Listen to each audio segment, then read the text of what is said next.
Let's go, let's go, let's go. It's a beautiful day to dive into more information. I'm psyched.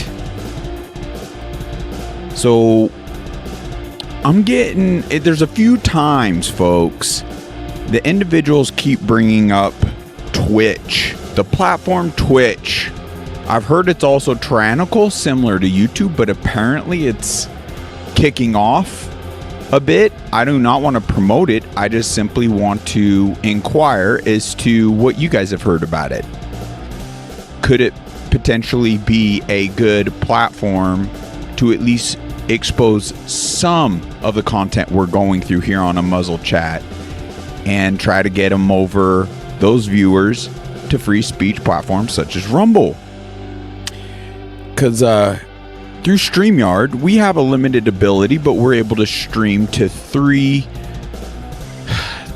separate platforms at a time. And it doesn't seem to me that the Instagram stream is yielding anything. So it doesn't even seem, I mean, I could be messing up on Instagram. Maybe I need to upload it after the fact we stream and make it accessible for folks, but we do know that's a tyrannical platform as well.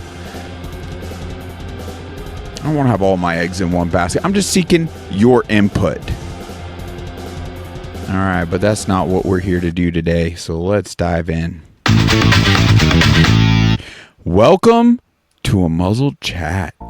So we've talked about this documentary for some time now. And I'm very excited to go through it more so thoroughly with you here today. And it is none other than FRANKENSKIES itself.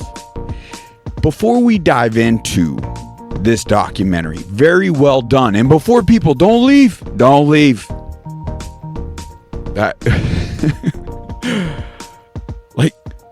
Let's ask ourselves in this moment, what in fact is wise?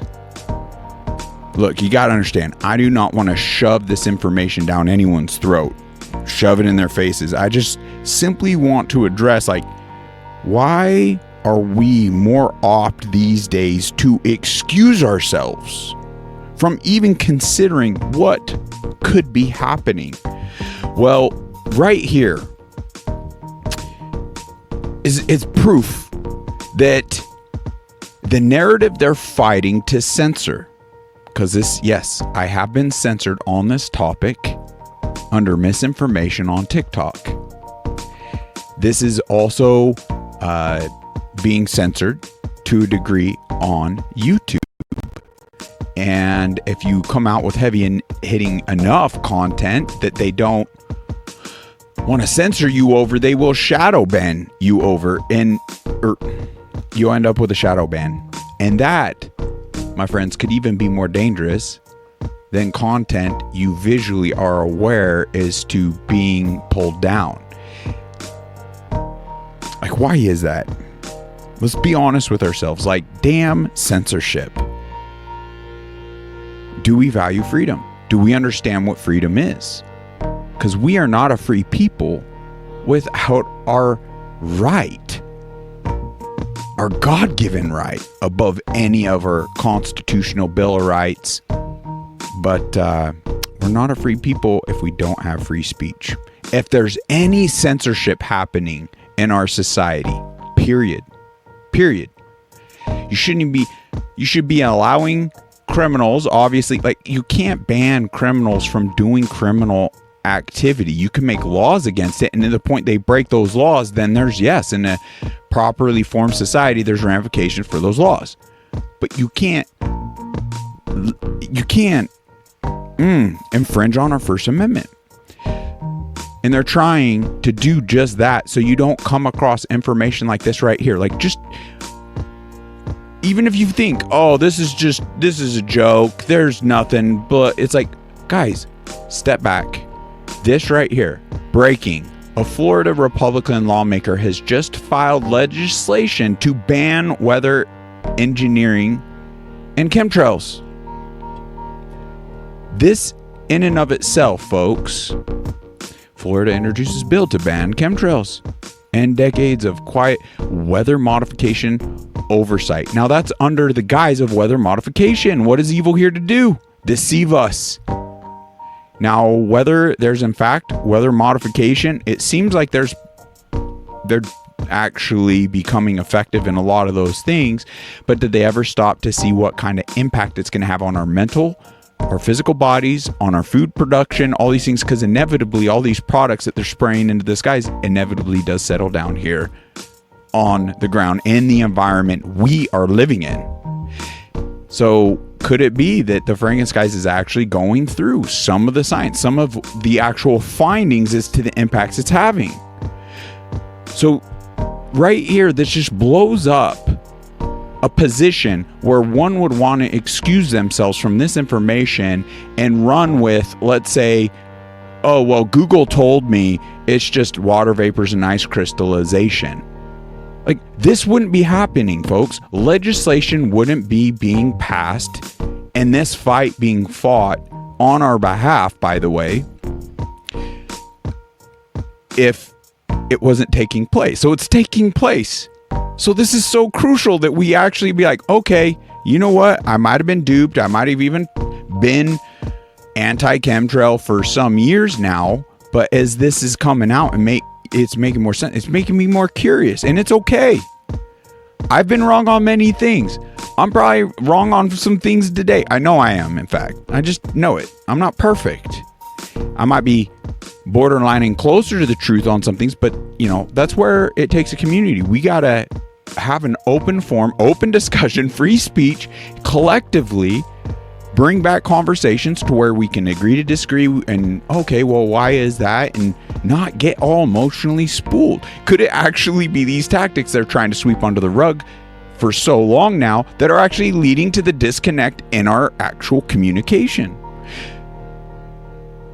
I don't want to do any spoiler alerts. We'll let people think for themselves throughout the FRANKENSKIES. I'm going to do my best to just keep things like questionary, like, wow, could that be what's leading to this disconnect? Could that be what's causing the inflammation and suppression of our immune systems, is putting us more in a fight or flight where we don't act out of love, even for our family members and loved ones? Like a pastor today at church was even talking about, in his 70-something years being here on this earth, he's never seen ever, like, there's always political division, but he's never seen ever, like with the reaction of this last little bout and the one that won, essentially, and those family members wouldn't even go to Thanksgiving dinners and family gatherings, things to that nature, due to the other family members being excited about what's happened. And it's just like, what? That just shows how effective evil has been in manipulating us, polarizing topics. Like, we got it all wrong. Like, now we're actually idolizing political figures above our relationship with God. Because if that was the top, then these political figures wouldn't be creating such division even within families, to not spend holidays, things like that around them, just due to a political divide. Evil has been involved, obviously, in all the circus us mortals have been engaged in since the dawn of humanity, since Adam and Eve. So who are we kidding to act as though we know it all, to think we know everything because a school said so, or because our parents, or a church, or the news, or a book even? Like, why is it? These are powerful questions. Why is it that so many of us are not even willing to look into these things for ourselves anymore? I do apologize. This is a lot later episode than I was planning on, and I advertised even yesterday, but due to church, also the incredible amount of work that goes into this cast behind the scenes, not just the preliminary build out of episodes and note taking, things of that nature, but you know, I've been conversating with other supplement companies, other companies that are providing products I do believe would help us in combating the negative effects, the ill effects with all this level of, I mean, we'll go into it. We'll just leave it a question mark. But why combat with additional funds out of our own pockets, trying to hone in on the impacts, potential impacts of, let's just say these, I mean, let's just ask that. Would it in fact be classified in our minds as a type of warfare if in fact this was happening? If in fact, and they were trying to control the narrative, if in fact it is negative and to all biological life in our lives and our children and our loved ones, would we classify it, not even knowing whether it's actually taking place or not, wouldn't we classify that as warfare? So if it's happening, wouldn't it be more important to address that than continually be a dog chasing your tail, trying to fund breakthroughs on the attacks? Like, we would forever be a dog chasing his tail. It's just insanity. We need to focus on our health, but we need to stop, if this is happening, it dead in its tracks. It's not just Florida, folks. Right here, legislation being passed in New Hampshire, Tennessee, Florida. Can we just make this go viral through every state in this country? It's crazy. You know what? Let's play this quick clip. In Tennessee, since Congress banned chemtrails, we used to have stripes all day long, every day in the sky. Guess what? No Still more. haven't seen a single chemtrail in the sky. Interesting. You could look up the bill yourself. Banned chemtrails in Tennessee. Oh, I thought that was a Conspiracy. Another conspiracy theory solved. Look at that. It's not even coming. This is a 2-engine plane. You could see it clearly right there. It's not coming out of this wing at all, but at the tip, past the actual engine. Chemtrails have disappeared in Tennessee. Boom, right there. Look at these 2 engines. Folks, that's spray. That's not water vapors and ice crystallization due to these jet engines. Like, that's spray. We're being sprayed. So the question becomes what and how harmful it is. But don't let, I mean, it is happening. The actual scientists, the actual government, military is all, there's patents you can follow on all this stuff. They've talked about it in their meetings. It's public. So there's nothing conspiratorial about this. I mean, it's crazy to me that individuals are more so willing to lie to themselves, take the Google narrative, and just rid themselves of any responsibility, any like actual knowing really what's happening, that we're so apt to lie to ourselves than actually see the truth of it. And wouldn't the truth of it potentially lead to the actual solutions? And that's where I was really excited about yesterday's episode and seeing what your thoughts are on potentially taking these issues to sheriffs that swear an oath, not to our government, not to the Fed. They swear an oath to our Constitution and we the people. So they're independent. Our police precincts, that's different. That's tied into the whole government umbrella.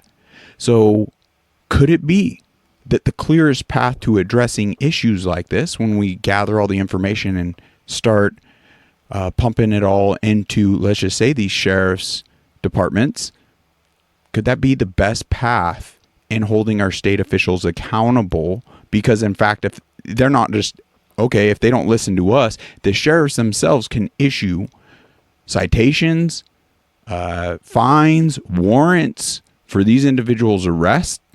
I'm pretty sure at that level, they'll listen to us. But this is crazy. After the state government there banned chemtrails, what does that mean for the rest of us? They're really spraying us like bugs. They're really spraying us like bugs. I mean, think about that. Now, I know it seems very sinister. It's like, well, why would the elites do that? They're not immune to the environments as well. Well, that's a very, very legitimate concern and question right there. I do believe these individuals would not put something out in the environment that they weren't absolutely convinced that they had what it would take to combat that. So they wouldn't be necessarily as impacted as the rest of us. I mean, for frick's sakes, we've gone over many doctors that claim the cure to cancers, and you can't even say that word in the industry because you claim that, oh, here come legal, here they unleash, and it's through the big pharma. Who's the top of the big pharma? It's just so clear, the whole infrastructure. So it's just like, well, why would they do stuff like this? Well, why does evil do what evil does? It's when you sell your soul to the devil, when you listen and you invite that in and that you worship the devil as though it's your God, you're gonna end up his minion to destroy and steal and lie and cheat. I mean, it's all biblical. It's all told. So right here, I'd like us to consider even, and I did put the link to the Nuremberg Code in the description of this very episode, because you actually go through and you read for human experimentation. I know we've gone over this regarding the COVID shots, but in how every line item here was infringed upon during a scam-demic. Well, this right here is being infringed upon clearly if in fact they're spraying something that is, okay, you can't rule out, oh, because we're fighting climate change, a freaking hoax in and of itself. We're not even concerned as to what it's going to the effects it's going to have on the people. You can't, it's just like the pandemic. They built out the fear. But this is, instead of the fear, they're more so just trying to control the narrative and keep people in the dark. And they're achieving too much of that with this freaking censorship. So it's just, it still boils down to human experimentation, which also is infringing on many, if not all, of the Nuremberg codes. Once again, like, don't these words mean something to us? I mean, I challenge a lot of the narratives as far as history regarding all of this, but I mean, this was created at the end of the day. You could read the words, you can absorb them and what it means to you, but when you go through that document, it's like, and you see what's actually taking place, it 100%. So anyway, just keep this in mind as we go through this documentary. And this is a climate agenda, but in this actual lawsuit that's kicking off here, I like how it's exposing, let's say, the corporations and individuals. And we all know, you can look up the main investors, the CEOs, the individuals that are tied to these companies. And now we're getting more so to the top of the evil infrastructure. So let's play this clip, because now I believe this gives us a little more understanding on the infrastructure behind it before diving into the specifics. And when you understand those individuals, you understand, wow, there actually is satanic connections to these individuals. So anyway, let's play this. Is our sound on? No. Climate agenda. Wow, our sound wasn't on. Is suing major investment firms for their role in the climate agenda. Ken Paxton, the Texas Attorney General, plus a coalition of 10 other state attorneys general, announced the lawsuit earlier this week, and they allege that BlackRock, State Street, and Vanguard have engaged in a conspiracy to artificially constrict energy market. A monopoly to restrict our energy. That's what it's about. It's about control. It's not about saving the freaking planet. Now, Paxton detailed this in a press release, and he alleged that over several years, the three asset managers acquired substantial stock holdings in every significant publicly held coal producer in the United States, thereby gaining the power to control the policies of the coal companies. Now, the Attorney General further alleged that they, quote, deliberately and artificially constricted supply of energy.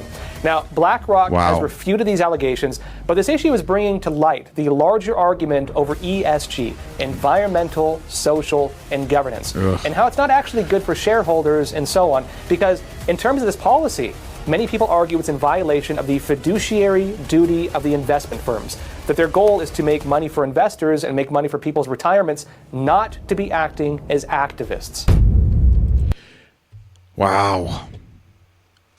Cornering the market. It's like the money. What those three institutions, corporations, whatever you want to call them, are consuming, what all they're engaged in, they're owning up. They're buying up everything. It is crazy. It's not a secret. Well, who is at the top of that?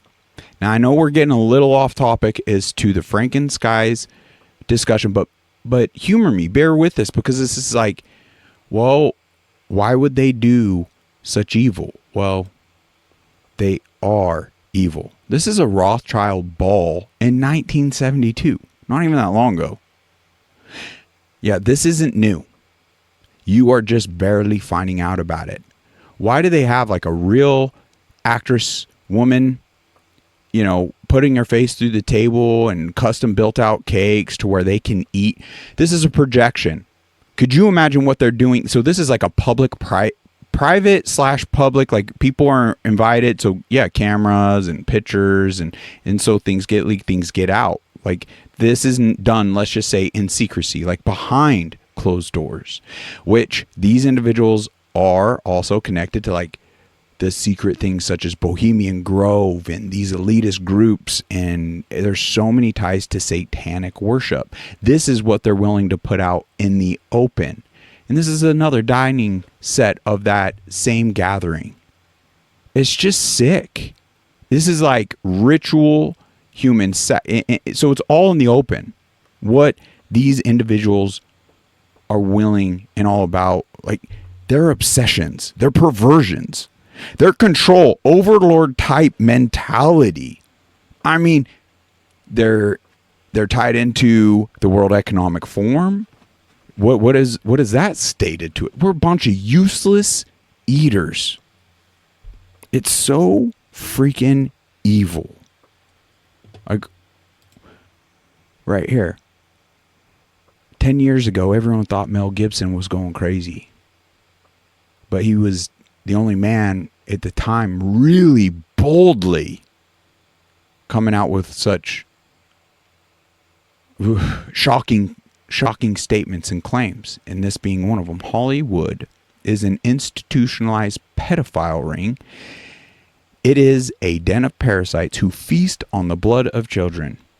Every studio in Hollywood is bought and paid with the blood of innocent children. End quote.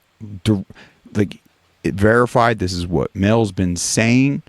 You can even see video clips of him talking about these issues just as boldly as this statement right here. I don't want to get too dark with it, but I just want to connect that. How is it all these leaks with P. Diddy and Epstein and all these things, and then the Rothschilds, like this type of, like in the open, and there's a lot more information than this. In fact, Janet really laid it out very well with the pictures and the children, and with that pool and it being connected to one of their estates. It's unbelievable. Like, you can't make this up. And we're allowing evil mortals that worship Satan essentially to rule over us, amass such power in our current world that buying up governments, influencing governments is like chump change to them. I believe with their war tactics, everything they're spinning out, they're actually beyond that. They almost don't even need the leg of the political angle of warfare. Who's to say? But could we just ask ourselves, once again going into this, like, what is wise? I'd say don't even take all the research that they've compiled in this documentary, like, at face value. Like, take it, like, do your own research. Just don't take totally their word for it. Now, for some, this may be enough because there's so many different individuals that they bring together, so much factual like data that they're backing up and presenting the information like right before you. I'm psyched. Let's dive in. Enough of me just rambling. I love you guys. Could we get as many people on this as possible and just be like, guys, I find it wise to, like, why did they go through all these efforts? Why? To risk everything, because this, you're going against very deep-pocketed individuals. And so you're sacrificing pretty much everything to do this. Well, could it possibly be that with the information that they've gathered, they're convicted to such a degree that they're willing to lose everything? I commend them for this work, and I'm grateful. Thank you. Oh boy. You can see, I want to watch that. Let's kick it back off from the beginning. And that sound came through my headset real loud. Let's go 125. Oh. Let's go. So excited. I'd never seen a sky that color. Yellowy, black, greeny, purple. It was uncanny. Oh, it was a day and a night that we shall never, ever forget. I couldn't believe that this was happening. First the sky, and then this horrible smell. Really suffers. Thunder and lightning, and it was horrible. So good. We're in very great danger from the pollution that's coming down over us. And we've been led astray by the military industrial spraying dangerous chemicals over us from Is the government experimenting with our weather? Question at the heart of a phenomenon called chemtrails, now getting widespread attention. Millions of tons of toxic poisons released by planes. During the Cold War, the United States military conducted the government is up there in airplanes spraying all kinds of chemicals to manipulate the weather, leaving what you see there. They call that a chemtrail. Geoengineering. They say it's poisonous. Tests show high levels of these chemicals in our rain and soil. Using planes to spray chemicals into the atmosphere to manipulate or control. And that's why health department records show a sharp increase. So I know this is just the beginning. Gosh, the sky the other day was just worse than that, and I was further up in nature. Unbelievable. So let's just ask ourselves, like, whether we know what that is. Let's just say, let's humor Google for a second to say those are water vapors and ice crystallization. Okay, well, let's just first off acknowledge who all has seen this happening. I mean, we've all seen this, right? And I don't know if people have seen the two different types. The contrail that dissipates, never gets longer than the distance it is, just constantly chase the jet. If you've noticed that, and then the ones that linger and span the whole sky, there seems to be two different kind. And it's like, raise an eyebrow. But we've all seen this. So I'm just excited. Let's see what they have to share regarding what they have found is causing Barium and aluminum in California's water supply. We shall propose further cooperative efforts between all the nations in weather prediction and eventually in weather control. Ooh. The Army's need to know more and more about weather Says a man that got surrounds murdered. this planet is a vital part of the expanded research program of atomic weapons. We all talk about the weather. The Army is doing something about the weather. Right there in the open. Wow. Look at that. That's black and white footage. 1923 U.S. Air Service. Wow.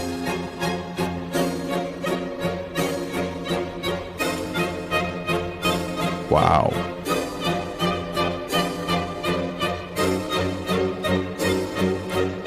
It's a bit.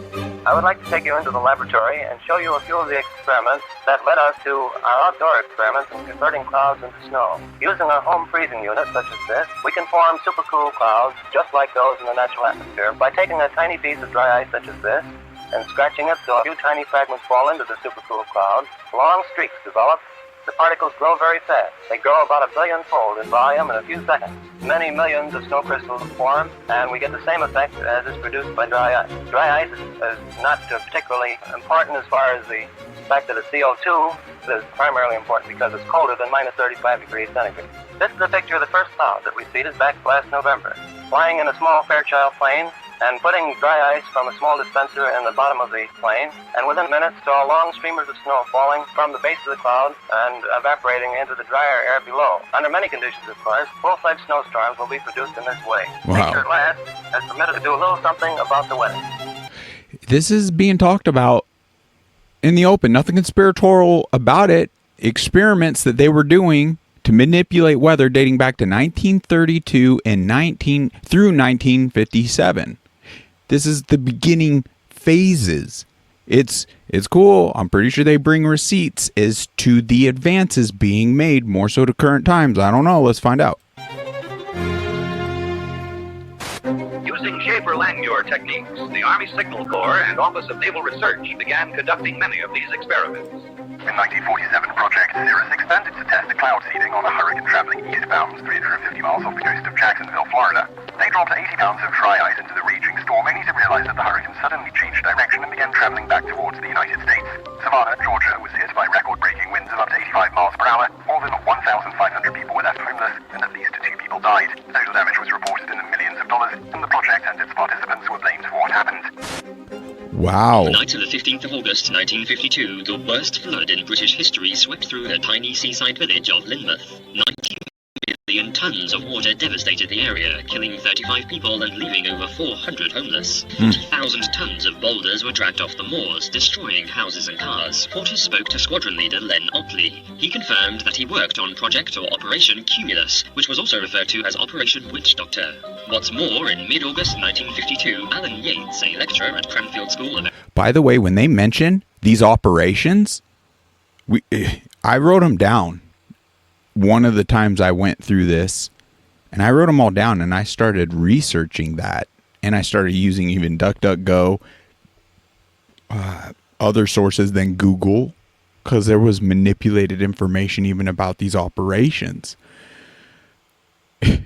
But anyway, just wanted to point that out because once again, we could do our own research on any of this to further understand what, in fact, like what were these about.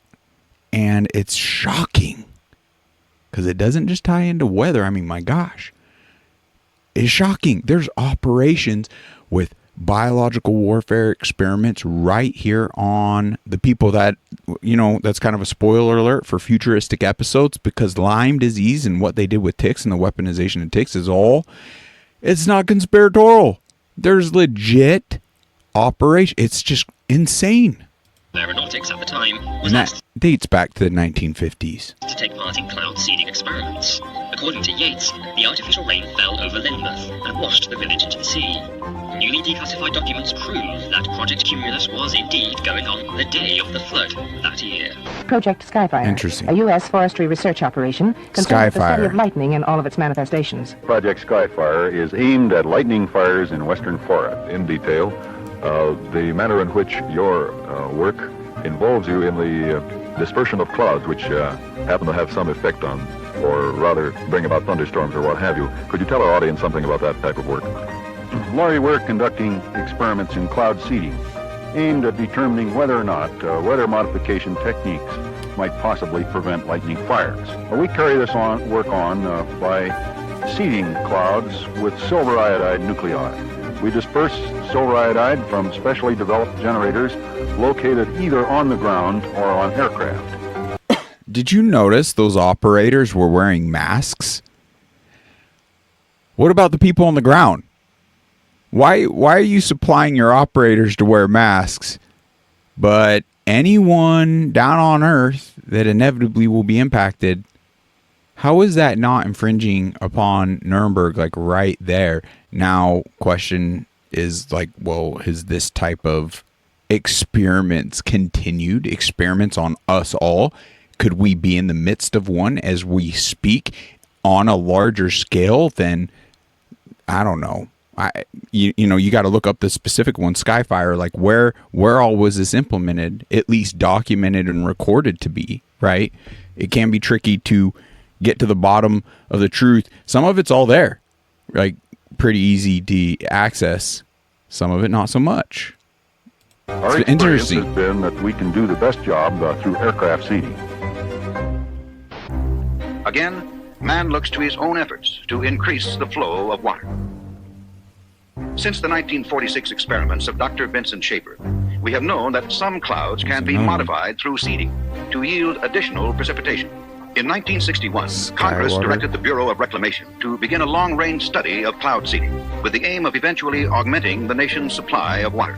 The program, called Project Skywater, continues at many sites throughout the United States. What? Eventually, if the research program proves successful, look at all that. The methods learned will become part of our nation's integrated water resources program.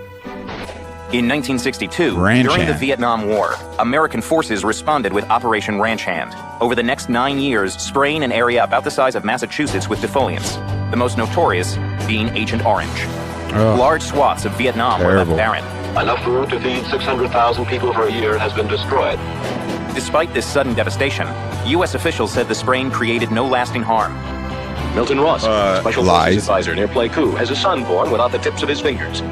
North Vietnam charged today that defoliants have produced many instances of miscarriages, congenital defects, and monstrosities among children. The Vietnamese government insisted the cause was Agent Orange.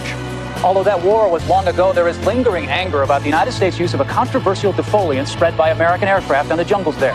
An epidemic of birth defects, brain damage, and rare cancers still affecting hundreds of thousands of Vietnamese today. According to environmental studies, high levels of dioxin could still be found in the soil in certain areas and had seeped into nearby lakes. Agent Orange was a safe product when it was used in the Vietnam War, and it's a safe product today. I mean, doesn't that sound familiar as to other experiments that were labeled safe and effective? That they even were able somehow to infringe upon all our freedoms, get businesses, workplaces, military individuals to like mandates that were never law, that infringed upon the laws that were established and all your rights, constitutionally, everything. Unbelievable.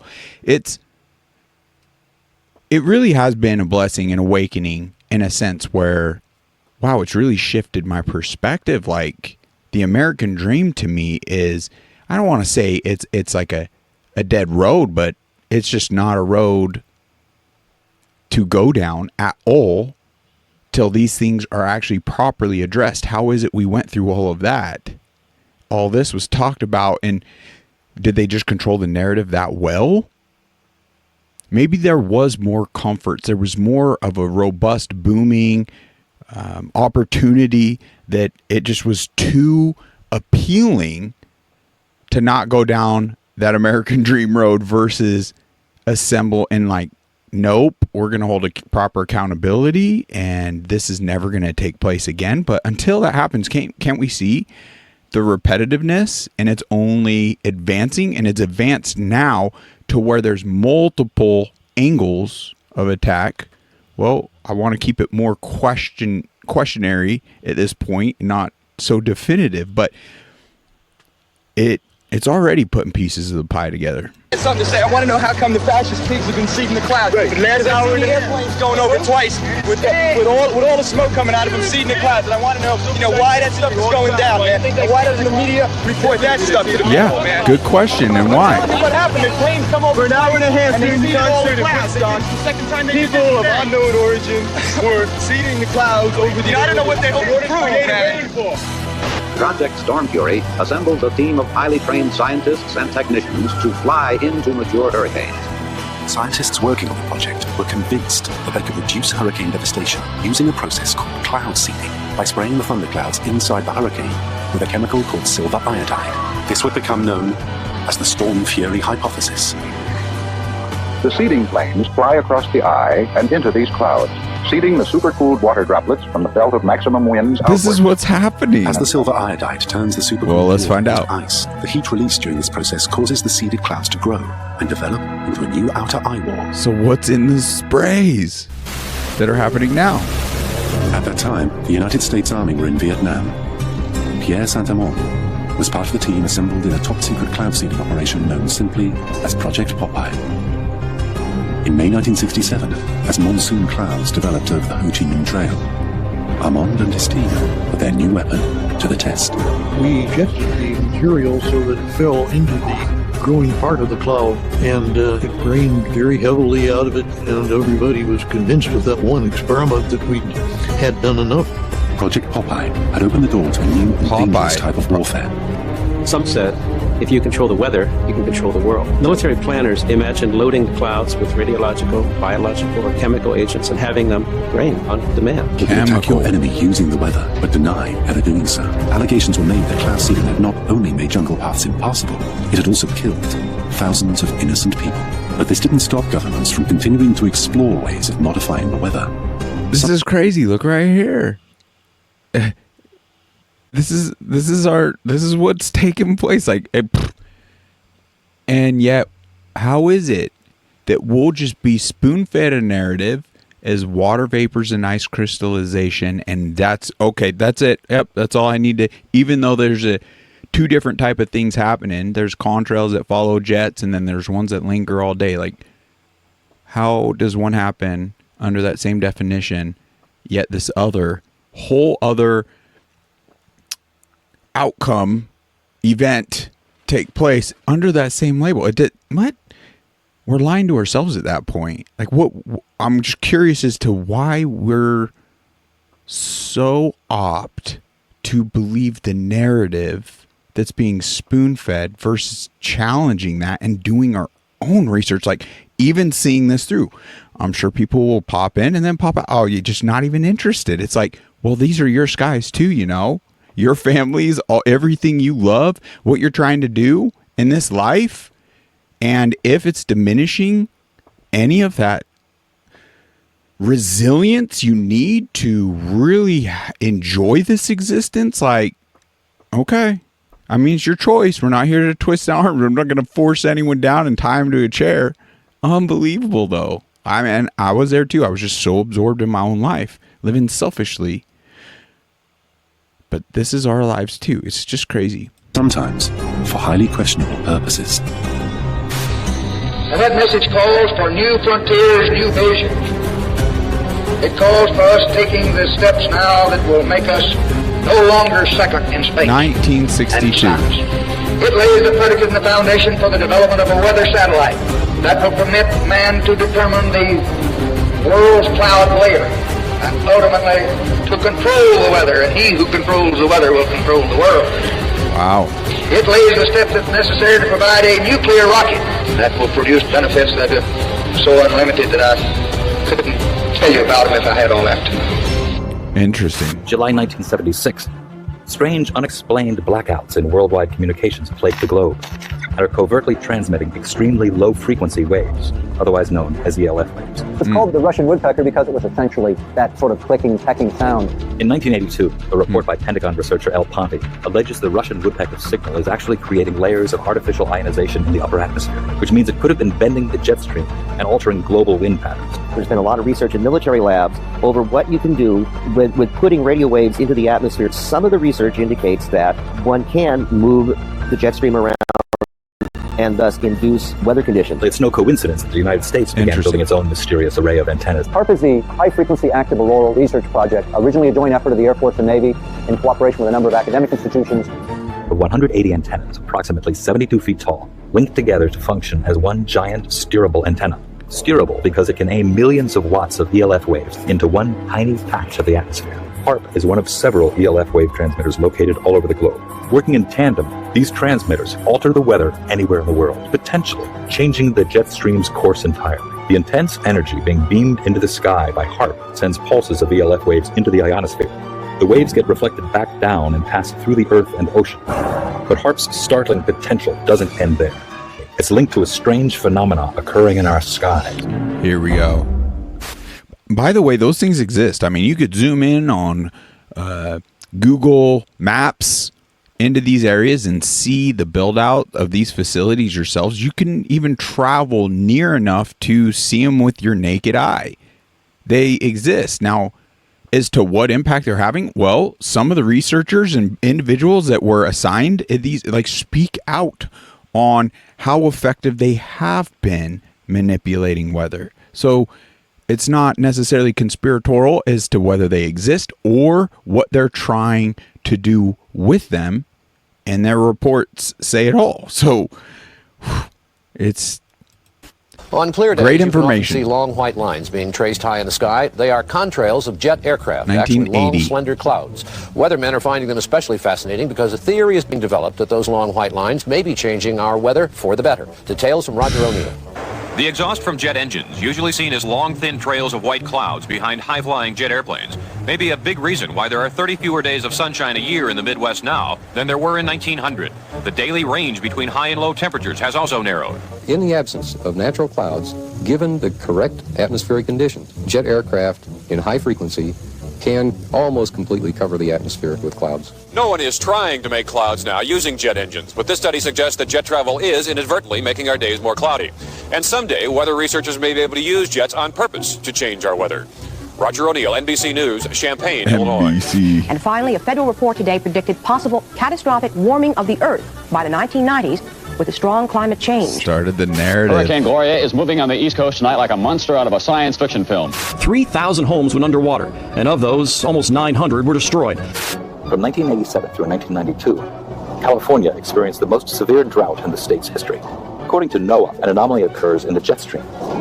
The winds appear to change direction, blowing east to west instead of west to east, indicating the jet stream coming into the west is suddenly much weaker than normal, causing a drought. By 1995, the jet stream returns to normal. Here there were huge problems with flooding. Intersections and parking lots underwater, homes threatened, people trapped in the river that you see out here behind me, forcing those dramatic rescues.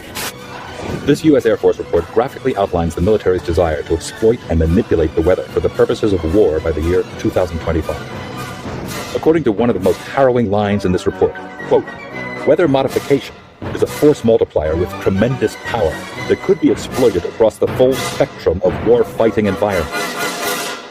Well, makes you think, doesn't it? Man-made global warming is no longer just a theory about climate. It is the defining moral and political cause of our age. It is presented in the media as having the stamp of authority of an impressive international organization. From the IPCC. The United Nations Intergovernmental Panel on Climate Change, or IPCC. I've often heard it said that there is a consensus of thousands of scientists on the global warming issue, and that humans are causing a catastrophic change to the climate system. Well, I am one scientist, and there are many that simply think that is not true. The final conclusions are politically driven. This claim that the IPCC is the world's top 1,500 or 2,500 scientists, you look at the bibliographies of the people and it's simply not true. There are quite a number of non-scientists. And to build the number up to 2,500, they have to start taking reviewers and government people and so on, anyone who ever came close to them. And none of them are asked to agree. Many of them disagree. Those people who are specialists but don't agree with the polemic and resign, and there have been a number that I know of, they are simply put on the author list and become part of this 2,500 of the world's top scientists. People have decided you have to convince other people that since no scientist disagrees, you shouldn't disagree either. Climate scientists need there to be a problem in order to get funding. We have a vested interest in creating panic, because then money will flow to climate science. It's become a great industry in itself. Yes. And if the whole global warming farrago collapsed, there'd be an awful lot of people out of jobs and looking for work. There's one thing you shouldn't say, and that is, this might not be a problem. We're asking that question. Is it a problem at all? Well, it's ludicrous the stance that they're taking, that CO2, that carbon's an issue. When you actually look at the percentage, it's 0.04% of the actual environment accounts for actual CO2. And then the human footprint in regards to that is like 0.3%. It's ludicrous. Like, there's single volcanic eruptions that have been recorded to release more than the history of mankind entirely. So in our time, it's laughable. But yet, when you create the bullhorn, I mean, it's such a robust industry now, like they just were talking about, more so now than when they even stated that. they're gaining their own funding to control the narratives. It's crazy. You go to page 119 of the president's budget. He's anticipating generating $646 billion in new tax revenue from this bill. So clearly the president expects this bill to generate $646 billion in new taxes that even his own budget director has said would be passed on to consumers. So you must have been listening to our testimony that we've had for the last few days with dozens of experts that have come in who have given completely different views. Well, I would encourage you to go back and look at the testimony this committee's heard. We're talking about that can export millions of jobs out of our economy, out of our country, and testimony's been given just to those numbers. And so we're talking about a serious consequence that there would be on this country. The carbon would be emitted, but it would be emitted in China and India, and the jobs would go to China and India. So do you want to man-made global warming pollution causes global warming. No, it doesn't. That back in 1997, what when you were vice president, circus clown. Enron's CEO Ken Lay was involved in discussions with you at the White House about helping develop this type of policy, this trading scheme. And is that accurate? Is it inaccurate? It's been reported. Yes.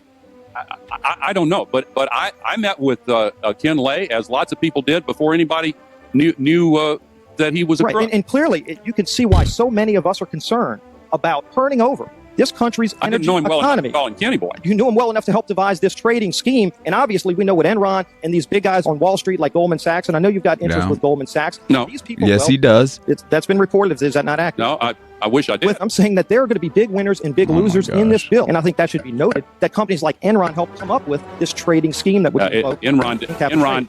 I don't know if this is true or not, that some scientists are trying to figure out a way to block the sun to try to slow down global warming. Yeah, it's a measure of the feeling of desperation that some of them feel. Are they really thinking they could do that? Well, some of them are seriously proposing, and I think it's completely nuts. Yeah. You put another kind of pollution, sulfur dioxide, up to orbit, cover the atmosphere. The sky won't be really blue in the way it is now anymore, but it would block out some of the sun's heat so that we wouldn't have to take the difficult steps to stop spewing all this global warming pollution into the atmosphere. And you guys are such clowns. You could actually spray sulfuric acid in the stratosphere 20 kilometers over our head and use that to stop the planet warming up in a ugly tech fix. You can spray something into the atmosphere to change. Spray pollution into the atmosphere to stop it warming. How do you do this? You start with a fleet of modified business jets and say 20,000 tons of sulfuric acid into the stratosphere every year, and each year you have to put a little more. And this doesn't, in the long run, mean that you can forget about cutting emissions. We will need to rein in. No, we'll get to it. Dude, that guy's serious. This isn't a joke. You should, oh my gosh, you should look up everything he's, what they've done, what they've presented. You don't have to take our word for it. This is where it actually becomes, whoa, there's serious traction to this. There's nothing conspiratorial about it. They've presented and achieved much of what they've talked about. Unbelievable. Eventually. In the meantime, we're shrouding the earth in sulfuric acid. So people are terrified about talking about this because they're scared that it will prevent us cutting emissions. Right, and also that it's sulfuric acid. We put 50 million tons of sulfuric acid in the air now as pollution, and it kills. Did you hear that? That they've done it. Unbelievable. And he's now giving us the data. It's 1 million people a year worldwide. Okay, but it'll be better if we put more in. We're talking about 1% of that. It will prevent us cutting emissions. Right, and also that it's sulfuric acid. We put 50 million tons of sulfuric acid in the air now as pollution, and it kills 1 million people a year worldwide. Okay, but it'll be better if we put more in. We're talking about 1% of that. 1% more, we're just killing 10,000 more people. You can do math. What happens to the sulfuric acid after it's sprayed? Unbelievable. No, it rains down, but it's a tiny addition to what we're already doing. Is there any possible way this could come back to bite us in the end? It actually turns out to be an old idea. This was known since President Johnson. You ever look at those planes up there? They have contrails behind them. Maybe all those planes with contrails, maybe they're actually spraying chemicals into the atmosphere right now, and Uncle Sam isn't telling us. It seems extremely unlikely. That the United States is not telling something to its citizens? That seems extremely likely to me. Read the newspaper. I think they might have your idea already. The true genius in advertising is to sell you the solution and the problem. Wow. This geoengineering idea in its simplest form is basically the following. You could put good. fine particles, say sulfuric acid particles, sulfates, into the upper atmosphere, the stratosphere, where they'd reflect away sunlight and cool the planet. There's lots of mystery in the details, and there's some bad side effects, like it partially destroys the ozone layer, and I'll get to that in a minute, but it clearly cools down. And one other thing, it's fast. I guess the thing I haven't said about this is it is absurdly cheap. It's amazing how we can affect the planet. The one thing about this is it gives us extraordinary leverage. This improved science and engineering will, whether we like it or not, give us more and more leverage to affect the planet, to control the planet, to give us weather and climate control. behind all their disguised deceitful words. They're like control in a sense of like over our minds and our bodies. Once again, they're selling us a solution to something entirely different. This is exactly what the devil's all about. Deceit. I mean, once again, were we the people consulted? Did we vote on this? Did we even accept to be experimented on? Because this impacts all of us. And it's already now by some of their people themselves stated like, oh, by the amount we've already put in, we've documented it's going to kill like X million people a year. And we want to increase that. It was just discussed. And there's so much more. This is the tip of the iceberg. Not because we plan it, not because we want it, just because science delivers it to us bit by bit. What is geoengineering? It's really two very different things. One is ways that we would alter the amount of sunlight the Earth absorbs, and so cool the planet, partly offsetting the effects of carbon in the atmosphere, and that's called solar radiation management, or in some technocratic way, SRM. And the other one is to take carbon out of the atmosphere, so-called carbon dioxide removal. Before we get on to solar radiation management, let me ask you about the carbon dioxide removal. A Royal Society report here in the United Kingdom back in 2009 said that no method of carbon dioxide removal has yet been demonstrated to be effective at an affordable cost with acceptable environmental impacts. Guys, there's thousands of real scientists that have come out and blew holes in all of this, that they can't actually definitively prove that carbon has anything to do with the warming. In fact, carbon has always trailed the solar cycles from heating up and heating down. I mean, what else impacts our Earth more than the heat of the sun? Think about it. Every day the sun comes up, what does it do? It warms up. Every time it goes down, what happens? It cools down. Well, the sun itself has solar cycles where more solar flares. It just like has a robust, and we've documented that. You can see. So just like the vaccine, things of that nature, they've manipulated they've taken peaks out historically. It's been proven. It's like, here's an undoctored graph of the solar cycles. Here's the graph they're using, and they're manipulating it by only going back so far to make it look like we're on this incredible upstream to trigger us into believing, oh my gosh, we're having this impact. And it's all ludicrous. So all these other scientists, there's ones that have been suicided. There's ones that have been demonized and attacked, credibility, things of that nature. But the thousands of them, are you kidding me? They're not lying. And their evidence that they bring forth is incredibly sound. And when you look at that information and data, it's just like you can see, oh, wow, just like a shot. This wasn't safe and effective. This was tyrannical. This is insanity. But yet, we haven't been privy to these tactics. We haven't understood for so long as to how effective evil has been the whole time it's been here. And it's incredibly liberating, and just to actually, I mean, I do get they've already ramped up the fear in these ways. So transition and understand this amount of corruption. There is a challenging shift. And it seems like some people have just been so demoralized, so squozen by all these other worldly pressures that they can't even consider that, and it just stops right here. It's like, I would rather at this point believe a convenient lie over an inconvenient truth. And that's where like cognitive dissonance really comes in. And we now seemingly, and I've done it to my own detriment, not wanted to seize the opportunities that lay before me for the most growth and fulfill why I'm even here. It's pretty crazy. And they only work to reduce temperatures over very long timescales. I think that's exactly right. And I can say that both as an author of that report and as somebody running a startup company trying to capture CO2 from the air. Before we get into the pros and cons of it, how solar radiation management might work. Conceptually, it's simple. The doing it is not the hard part. You could use aircraft or other methods to deliver literally tons or millions of tons of very small reflective aerosols, tiny particles, say, to the upper atmosphere. Spraying them out. That's what's happening. Correct. Isn't one of the problems with the climate and studying the climate is that it's incredibly difficult to know exactly how it works. It is very difficult to model. Sure, it's impossible to know exactly, but you can still learn a lot. So we actually... AKA experiment on us. Unbelievable. Ran a survey almost a year ago now that took data, high-quality data, from 1,000 people in the UK, Canada, and the US to try and understand public support for research on these technologies and what kind of political leanings influence people's decision to be for or against. And in fact, we found pretty broad support for research. But that particular opinion survey that you're talking about, it also came up with the finding that 64% of subjects agree that humans should not be manipulating nature in the way suggested by solar radiation management. Exactly. Well, that would suggest that there isn't particularly broad support at the moment. That's what's led them to sweeping it under the rug and ramp up their propaganda campaign to brainwash us and hide the actual truth. Unbelievable. For the theory behind this. There's not broad support for doing it, and I think that's quite a healthy thing.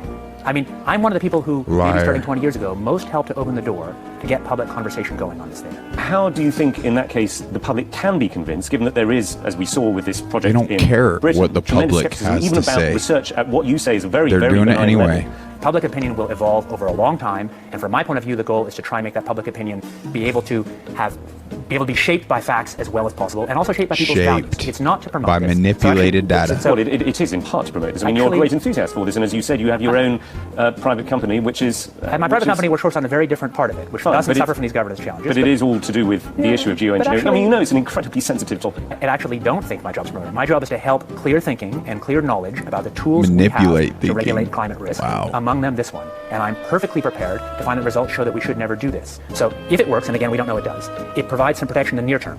Isn't there a problem, though, that you could end up with different effects in different parts of the world? I mean, you could, for example, find that although you're reducing the amount of sunlight and... At least this man is bringing some very valid, challenging questions in this interaction.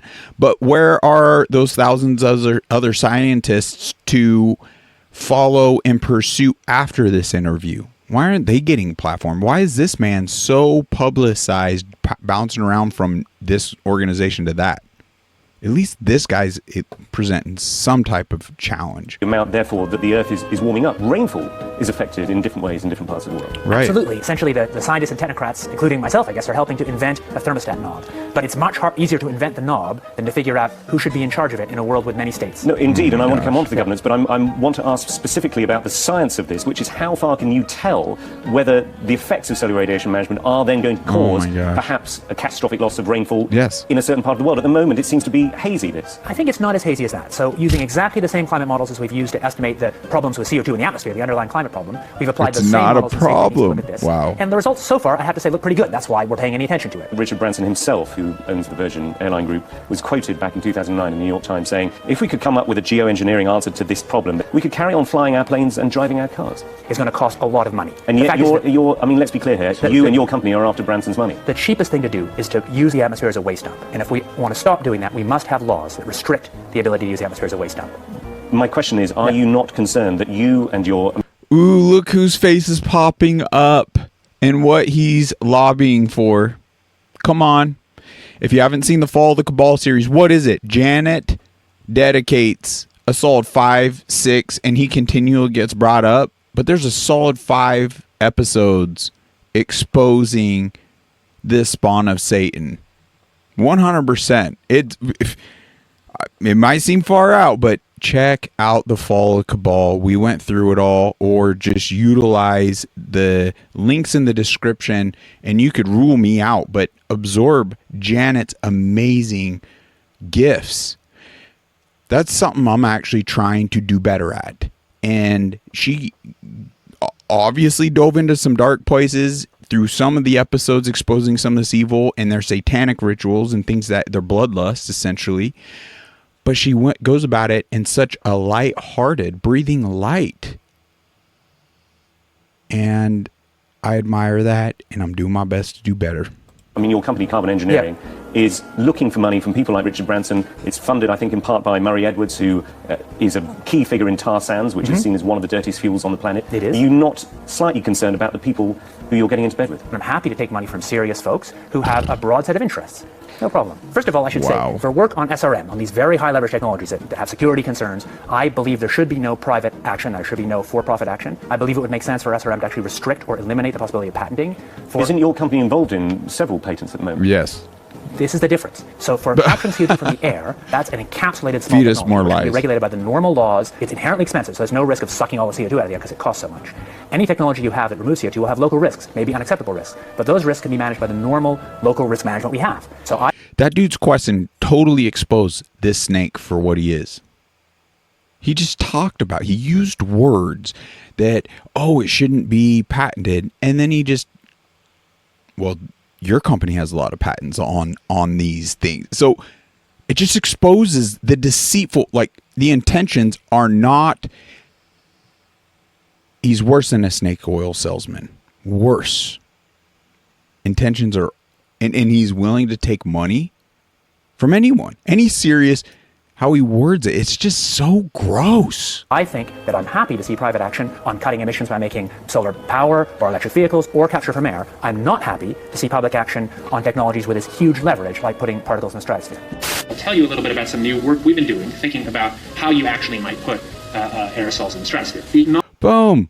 So now what? He's caught in another big lie right here. We've been thinking about, or it's not novel at all, it's actually exactly what happens from aircraft contrails, is that we put a condensable, a few megatons a year of sulfur. Why did he just state that he's not for that, and then now he's actually presenting this option? What?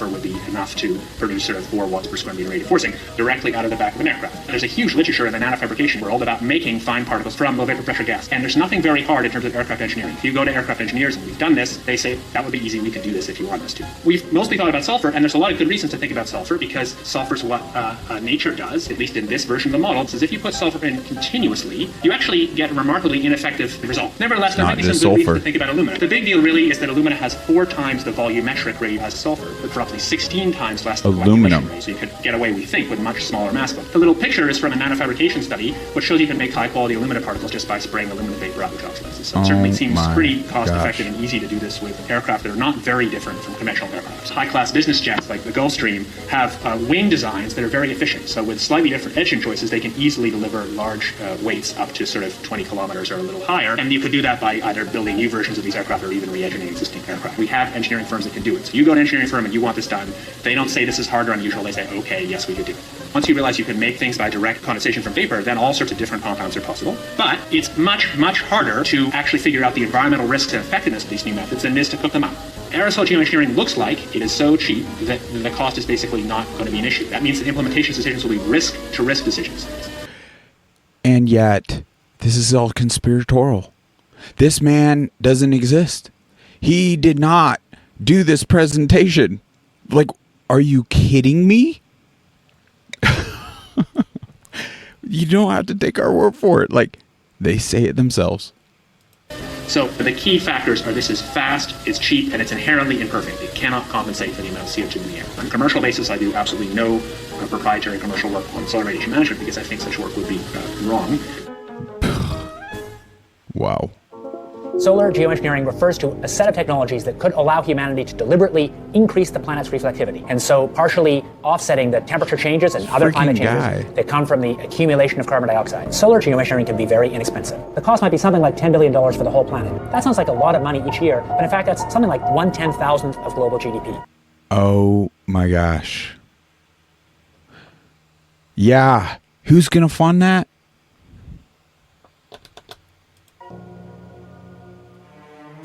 This next story is so unbelievable, we didn't think it could possibly be true. But after receiving thousands of records and declassified reports from the Army, it's confirmed that during the Cold War, the United States military conducted secret tests on unsuspecting people in the city of St. Louis. Boom. Lisa Martino Taylor's life work has been to uncover details of the Army's ultra-secret military experiments carried out in St. Louis and other cities during the 1950s and 60s. This study was secretive for a reason.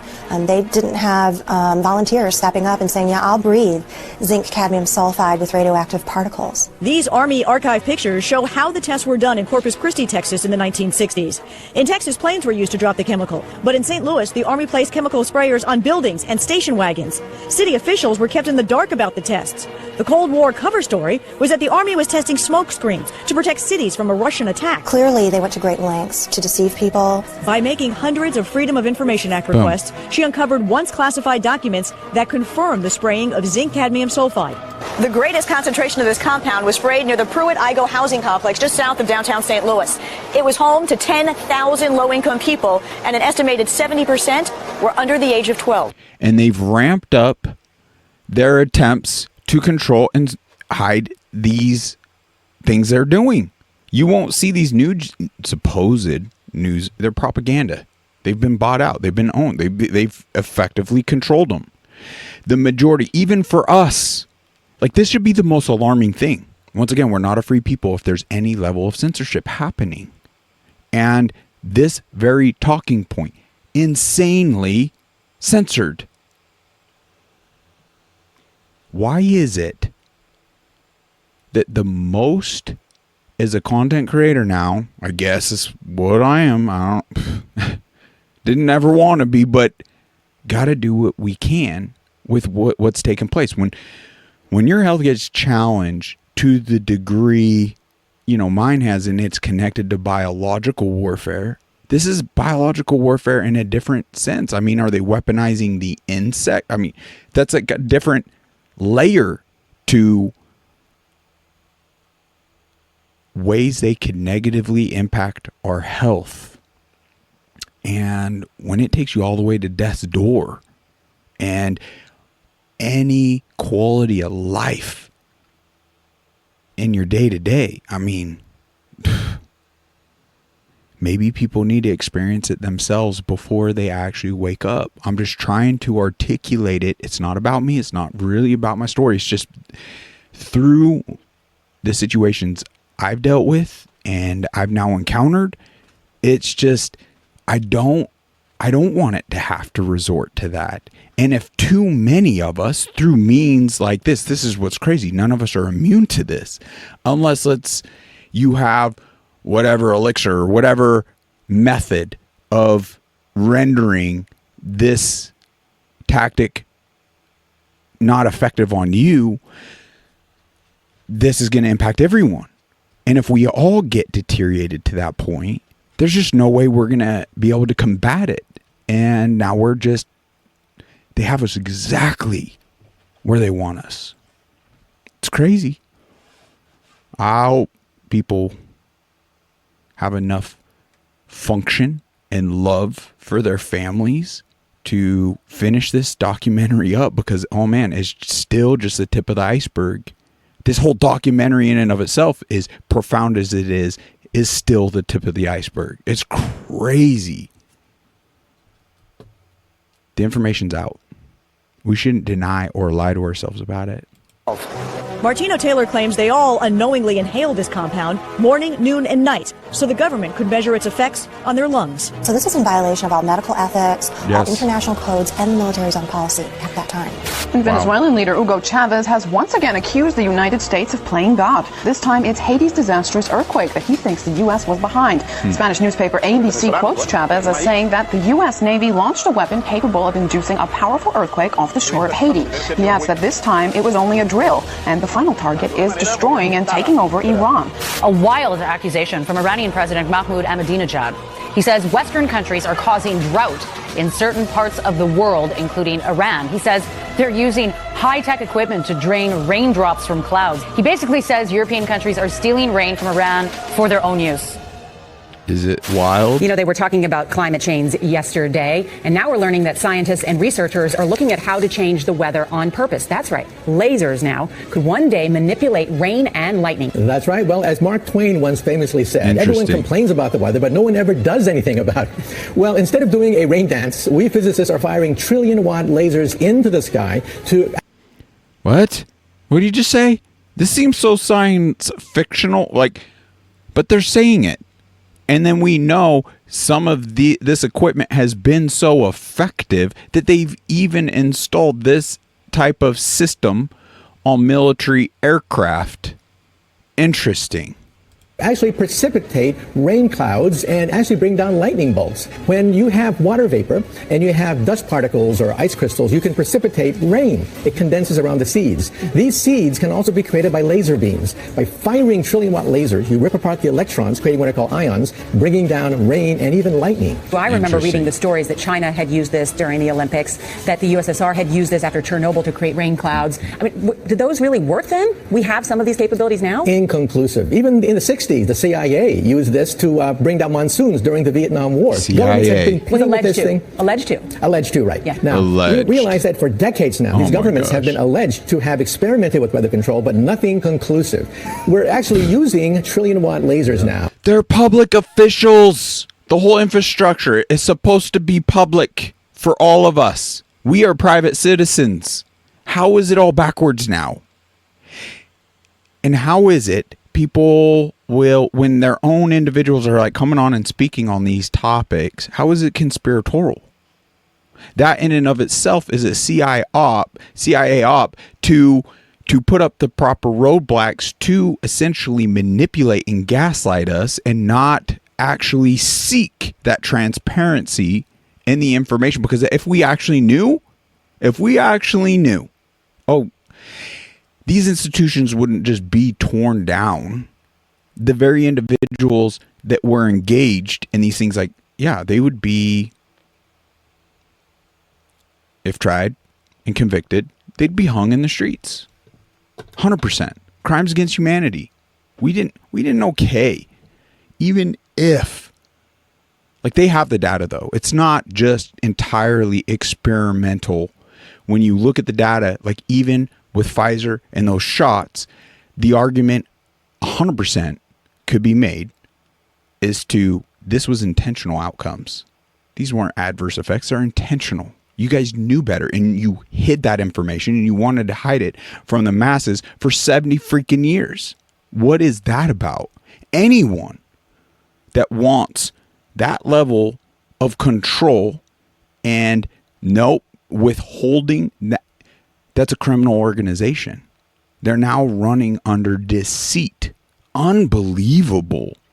They precipitate rain out of water vapor. Sure enough, you can actually bring down electricity down the beam. The bad news is, if it's a clear blue sky, it's not going to do anything at all, because it only takes water vapor that's already in the air and condenses it. However, you name it, outdoor events and agriculture and flooding and even hurricanes, all of them could be subject to weather modification. Wow. As we look at the actual radars and all the different type of images with the hurricane that went into the North Carolina there were direct beams, something nature doesn't produce ever. And here, the way you visually could see this taking place. Now, I'm no expert. I can't say definitively if that's what was going on, but when you look at enough evidence and what exists, now your eyes just got open. It's you don't have to be a freaking expert. You know what exists. You know what's been said. You know what they've swept under the rug. And it's just clear. No longer the CIA's only priority. The U.S. intel agency now investing in weather? Well, they're looking into something called climate engineering or geoengineering, which is a way to manipulate the climate to mitigate the effects of global warming. And they think that maybe this might pose a national security threat in the form of exacerbating water shortages or causing more regional instability in places like Darfur or in India-Pakistan region, in the Kashmir region. So they want to find ways of mitigating climate change, and they're investigating, are there possible ways of doing that? Scientists have been researching this have been thinking about this for quite some time. There are two general literal ways of engineering the climate. One is called solar radiation management, which is putting particles into the atmosphere. So like if you think of a volcano explodes and it releases particles and that cools down the planet. So that's one way. You can put a balloon up in the atmosphere and spray particles. And then another way would be to possibly bring down carbon dioxide out of the atmosphere in a process called carbon capture and storage. They're basically funding research by the National Academy of Sciences. Okay, so the CIA is not trying to control the weather. We've tried that before and it doesn't really work, but they're trying to impact climate change. They want to have see how he had to slip that in there? In case climate change is as bad as some scientists believe it is, they want to have a way of mitigating it. You told one of our producers at this point it's pretty doubtful this is a viable terror threat right now. I don't see I don't see the CIA. I don't think that it's going to be an immediate threat. It's definitely something that's going to be a long-term, decades down the line sort of thing. Well, there you go. Another example is the array of technologies, often referred to collectively as geoengineering. One that has gained my personal attention. CIA Director 2016. Is stratospheric aerosol injection, or SAI. A method of seeding the stratosphere with particles that can help reflect the sun's heat, in much the same way that volcanic eruptions do.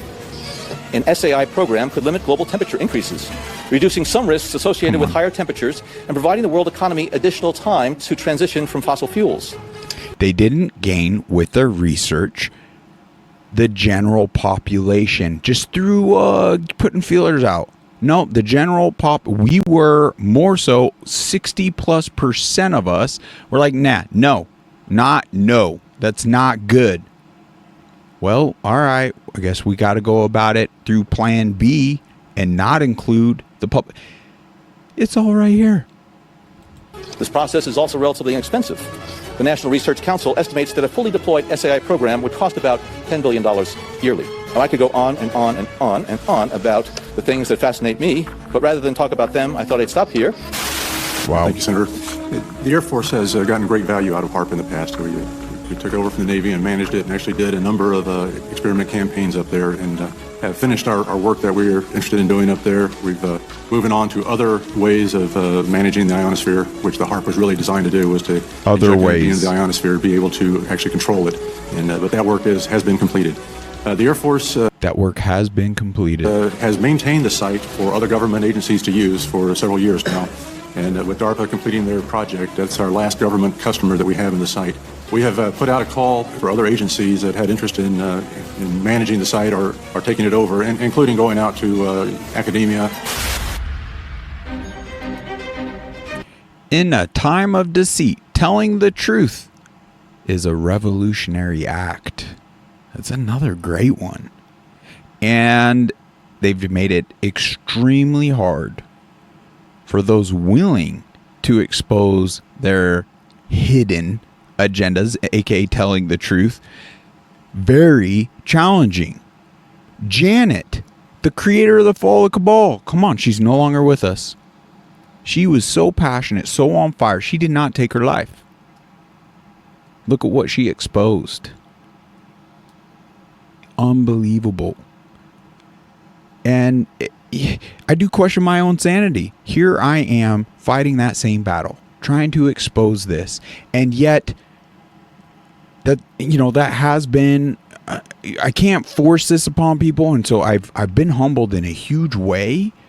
But the fact, like, individuals land themselves in chairs or situations like this where they're trying to do this and not amassing enough reaction or support, even among, let's say, loved ones and community, and building enough support, it's like it's not even being recognized, is the threatening position so many of these individuals are putting themselves in, to where if in fact they do get murdered, people will just drink up a false narrative, more so, once again, a convenient lie, more so than seek a inconvenient truth.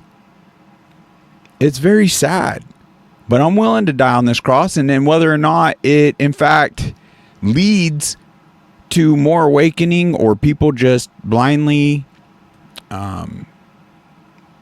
taking the convenient lie, that's out of my control. But when you know, you know. And this all falls under the spiritual battle we are facing in the synagogue of Satan and evil in this world. It is so clear that I can't not take this path. international corporations are modifying our weather all the time, and they're modifying it in ways that cover thousands and thousands of square miles. Programs are impacting microclimates needed for our crops to survive and needed for pollination. The other issue is that a lot of times we're talking about mitigation for climate change. It's rather an undefined term at this period of time. And so what happens is that many times we're talking about artificially putting chemicals like sulfur or particulates into the atmosphere in what they call geoengineering schemes to reduce, supposedly, global warming. Supposedly. And if you take and you put up into our skies chemicals to reduce the amount of sunlight reaching the earth, you are going to begin to reduce crop production. Without the process of photosynthesis, whereby plants from direct sunlight gain the energy to grow, to produce crops, we are going to find ourselves, if we mitigate in that direction, impacting the crop production not only here in the United States, but worldwide. What you're seeing 2007. now, a lot of times, many scientists know, especially at NASA and in other areas, that the skies that we're seeing are not normal cloud formations. These are man-made. In California, the State Department of Health drinking water tests were examined between 1970 and this year, and we found unusual spiking in barium, aluminum, strontium, manganese. Barium, aluminum, strontium. This is 2007. How things have been ramped up. I could show you the pictures of my own skies here, but it's not just mine. It's all of ours. Even if you're 3 states away, I'd venture to say, depending on the current weather pattern or manipulated weather, that's debatable, but it's going to potentially bleed all the way over there. Maybe even further, for all we know. Maybe they're getting effective enough to where this will travel around the globe a few times before it completely comes down.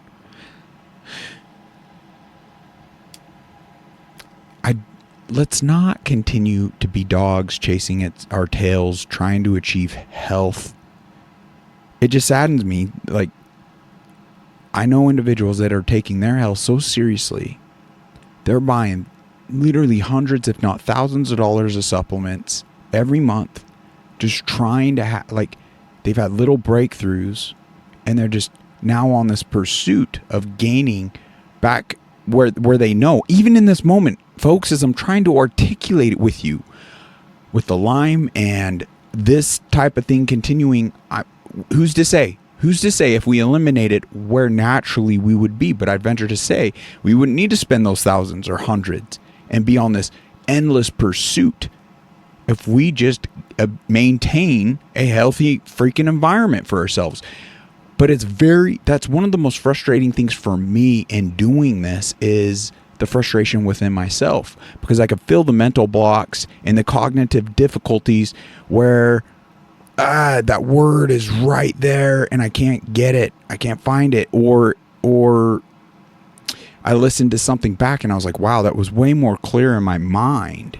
And I'm as I'm listening to it, I'm right back in that mental space where I was. But the way I actually articulate it came out of my mouth was just, it's like a kindergartner. And it's just, absorb this dumbed down state, and hopefully in all its glory to sound the alarm and hopefully put more emphasis within you not to be there, not to get there, because this type of shenanigans continues, we're all going to be diminished. We're not immune to this. And who's to say that they don't shift the concoction, which over 40 different batches have now been identified, like different mixtures of the spray, where it's like they're continually working on it. They're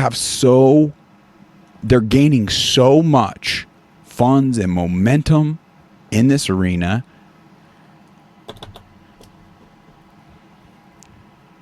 We can't even fathom the efforts and energy that's going behind the scenes with it all. And all of these spiked at the same time in various drinking water supplies across the state of California and also in Arizona. So what's happening with these atmospheric tests is that aluminum, as one example, gets into the root systems of our trees, and it looks like the trees are dying of drought, but they're not. Many of our forests in Redding, California and other areas are dying from warmer temperatures produced by persistent jet contrails, also impacting tree health and crop health. They know from scientific... All my citrus trees have now died.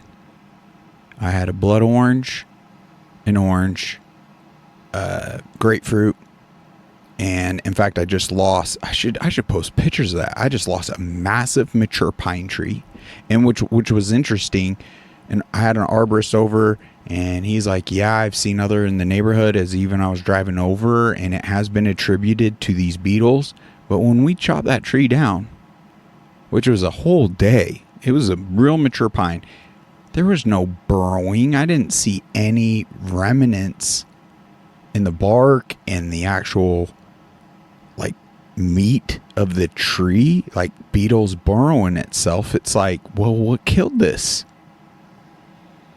It's freaking nuts. The amount of dust I experienced in the studio, even out in nature, as all this was taking place and being ramped up. It's not normal. I've seen the most robust, healthiest individuals I've ever known in my life start dealing with illness, pains, lethargic, just lack of enthusiasm in their lives. There has been a deterioration, and it just has me concerned. I mean, ultimately, I got to be honest with myself. I can only do what I could do, and I'm trying to do it right here and through you, and trying to, because collectively we can come up with solutions. Is it through the sheriffs? Is it through our state officials? Is it just through you and I and continuing these conversations? Continue to send unmuzzledchat@gmail.com more documentaries, more information like this. Challenge yourself to come on and share your personal testimony on it.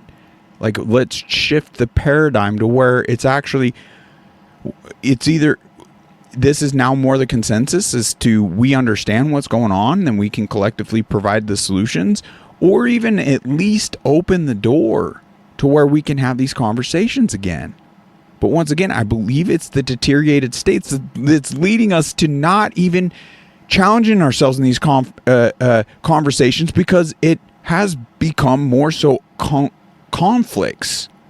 It's been it's really, really tough and ugly. And what that being boosted the way it has been, I believe, is way more of an indicator than just the weaponization of words and polarizing topics to where people just bullnose conversations. I genuinely feel it's more proof as to the effectiveness of deteriorating our physical, mental, spiritual states. Scientific studies back in the 1970s that they deplete beneficial ozone in the atmosphere by releasing nitric acid. What? Dumps, otherwise known as chemical trails, I think this man was murdered, actually. Are being dropped and sprayed throughout the United States, in England, Scotland, Ireland, Northern Europe, and I have personally seen them not only in the United States, but in Mexico and Canada. Birds are dying around the world. Fish are dying by the hundreds of thousands around the world. This is genocide. This is poison. Genocide, this is murder. Poison, murder. By the United Nations. I don't know why that just paused, but I did pull up a search.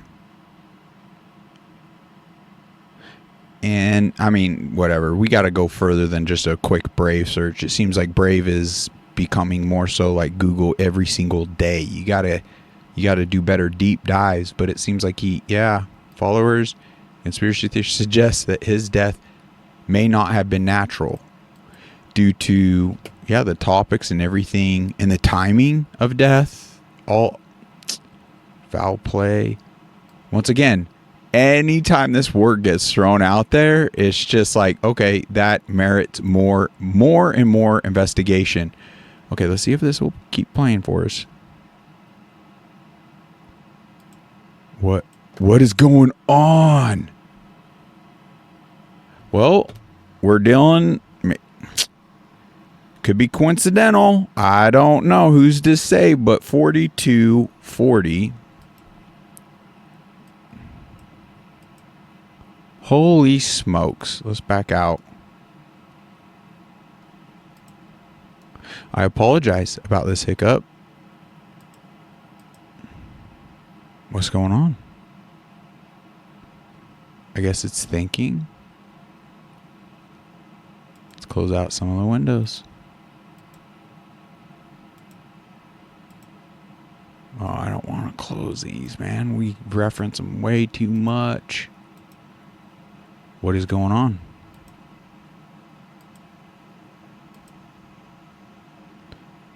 Well, here we go. We're just going to close this one out and just re-kick one off and see.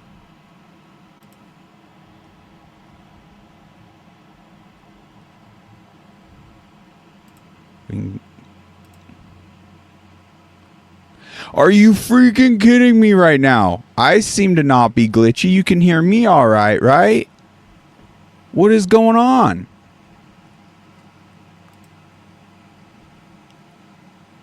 Oh, there's our live. How cool is that? Are other videos not playing?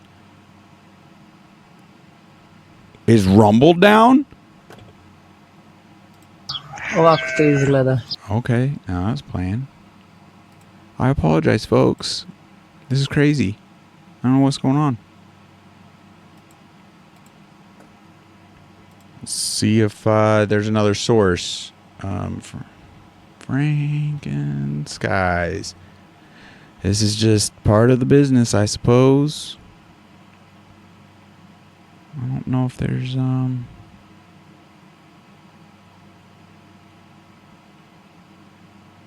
So this was created. Is it actually on YouTube? I'd be surprised. For events and agriculture and flooding and even hurricanes. By releasing Ireland, Northern Europe, and I have personally What is going on with Rumble? seen them not only in the United States but in Mexico. I am really surprised to see this, in fact, on ScrewTube. This tyrannical censorship regime platform. Unbelievable.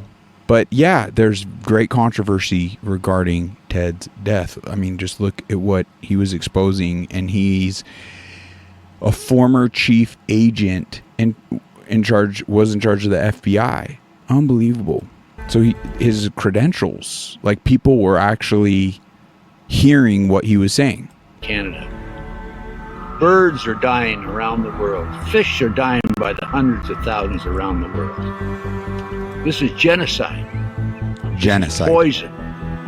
This is murder by the United Nations. This element within our society that's doing this must be stopped. I personally have observed the planes in Lincoln, Nebraska at the Air National Guard. They have no markings on them. They're huge, bomber-like airplanes with no markings. This is a crime. Crime against humanity, crime against America, crime against the citizens of this great country. What is wrong with Congress? This has an effect on their population and their people and their friends and their relatives and themselves. What's wrong with the pilots who are flying these airplanes? They're dumping this crap, this poison, on their own families. We should pull up right there. There's an individual, he was in the UK or something, but he was a pilot that actually wasn't just fired, but they're actually, let's just say this whole episode.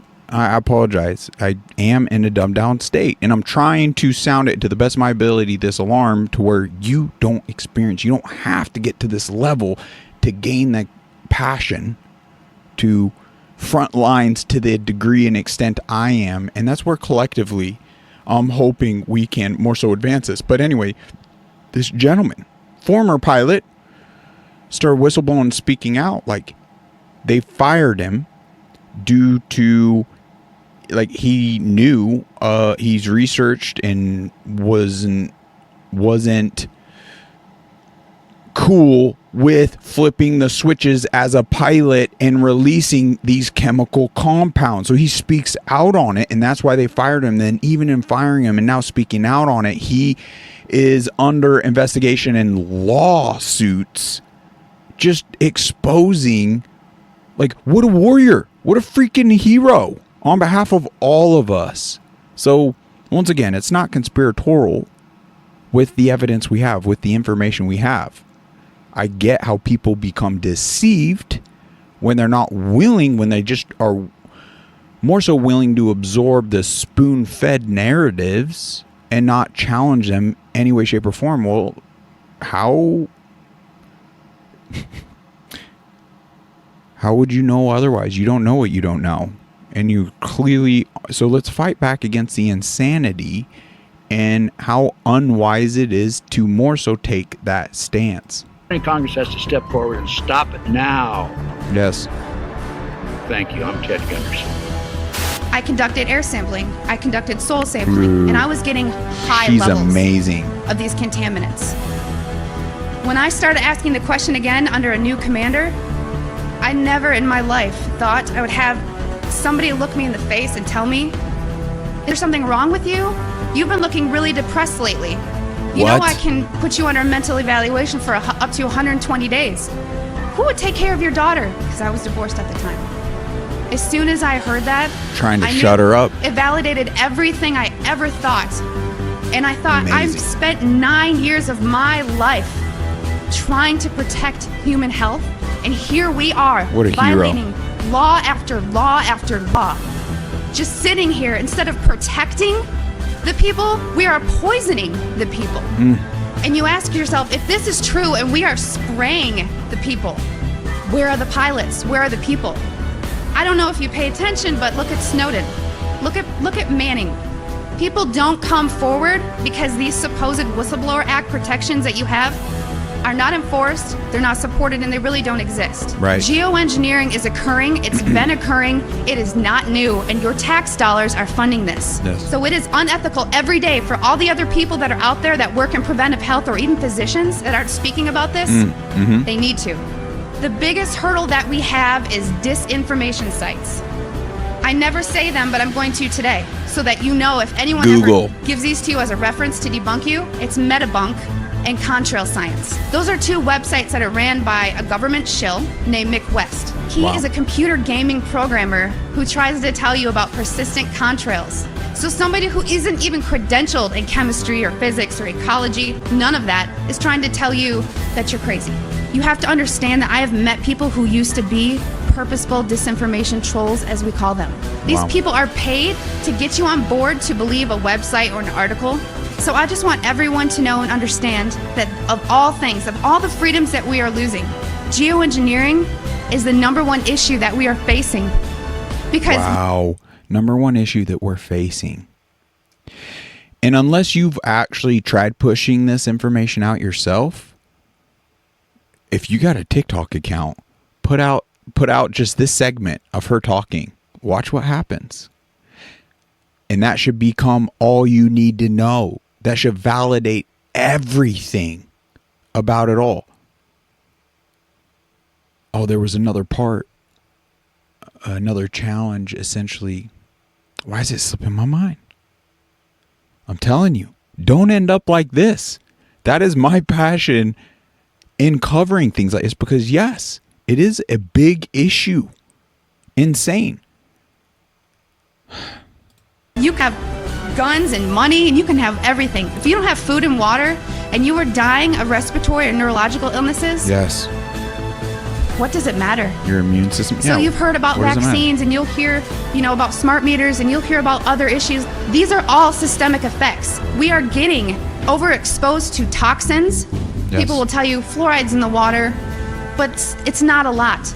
It is a lot, yes, because you're getting it everywhere in your food, water that you drink, and you're getting it in your vaccines. Our bodies cannot metabolize these toxins. Right.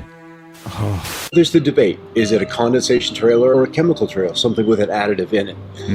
And I couldn't bite the chemical trail issue for a long time. Give me a reason. Give me a motive. And so I started time-lapsing the sky. And there was this one day where I saw a series of planes go by, but one trail persisted and the others didn't. And as that trail slowly faded away, two other planes came along. One hit the exact end of it, and another went through the middle. How could these planes be aware of, or better yet, even be remotely concerned with what's going on with the debris from another plane? And as I time-lapsed the sky more and more and more, and at higher and higher resolution as the technology improved, it was a godsend, because you could see even the little planes were part of the bigger program. So they had to be at a precise place at an exact time to reveal a disturbance in a trail that may have only been in the sky 10 seconds. Wow. Beyond correlation. And we're dealing with a massive, massive ballet in the sky. Yeah. We've got a program that is loose on the planet and is this guise of climate change, but it is this program we're seeing at work. As I became more aware of technologies, I looked at these clouds, at these patterns with different eyes, with a different understanding. And what I've learned is that these chemtrails help the technology align these patterns, align these vibrational structures which direct our weather today. When I found out about this first, I couldn't believe that I had never seen it before, because I'm from County Wexford, which is known as the sunny southeast in Ireland, and we have always boasted the highest sunshine hours in the country, and we are also underneath one of the busiest air corridors in the world. When I started to find out about chemtrails, I started to look up, and I realized that, yeah, these trails do linger all day, and they go horizon to horizon, and you look to your old photographs and you don't see these kind of trails. So I suppose when the penny dropped was when I saw what in the world are they spraying. That's really when this whole thing kind of made sense to me, because it was explained in a documentary. People knew what they were talking about, and this made a lot of sense. You know, this isn't that right there? Just these few gentlemen that just recently spoke out enough to be like, you know what? I'm going to share this live to more of my family members. And just a question, like, hey, I don't think it's wise personally to not look into this information. Like, why are these individuals speaking out on? What personal gain for them is there to be had? Now, think about the individuals that would want to do this. What gain do they have to continue? Their jobs, money. I'd imagine the majority of the infrastructure, they're the ones that aren't at the top, like they're more so oblivious or ignorant, let's say, to what is actually taking place. They may even feel as though through indoctrinating that they're doing a good thing, that, oh yeah, they've drank up the climate hoax and they believe this will save humanity. This will fight global warming. Unbelievable. Which they've had to change global warming to climate change because they can't hold that narrative. I mean, it wasn't that long ago they were talking about the ice age issue. In the whole world, we're all going to freeze. Unbelievable. They're solar cycles, my friends. That's what's impacting temperatures. It's nothing man is doing. And they can't bring that science. So anyway, let's just challenge ourselves. Let's bring as many people on and let's just have real discussion. We could even challenge. Let's have real discussion. Oh, I found this individual lying like the other gentleman was lying. Okay, well, let's pool all that information and consider what really is going on collectively. But we got to be open to it, right? It's a government program to control the weather. And if you think about it, if you want to dominate and control the planet, this is the ultimate weapon to do that. So the Irish media now are normalizing weaponized air as a reality that we must get used to. They are blaming car emissions and coal pollution, but there's no mention of the elephant in the room, the hundreds of millions of tons of substances being sprayed into our atmosphere every year, like aluminium oxide, which David Keith and other geoengineering proponents are proposing spraying into our skies. They will never admit these programs are going on, but we know they are going on because 2004, the Civil Aviation Authority in the UK conducted an investigation into cabin air quality, and one of the peak materials found was aluminium. So what the hell is aluminium doing floating around up at cruising altitude? Good question. So now Monsanto miraculously have an aluminium resistant seed that can grow in aluminium contaminated soil. Why would they have such a thing unless they knew of a problem that was down the line or already happening? I don't know if this one covers it, but they now have aluminum resistant bees. What? Come on. In 2015, a study came out of Keele University in the UK, and bees were found to have had massive high quantities of aluminium in their brains. This is a big problem. We need bees to keep the food chain sustained and to keep it alive. And now Monsanto have recently bought a bee research company called Biologics in 2012, and they have genetically modified a bee that can only pollinate Monsanto crops. Oh yeah, it's not connected. This bee is resistant to all pesticides. So why would they want to design such a Frankenstein creation unless they knew of a problem that already existed or a problem that was in the pipeline. Wow. Dementia now is the biggest killer in women in the UK.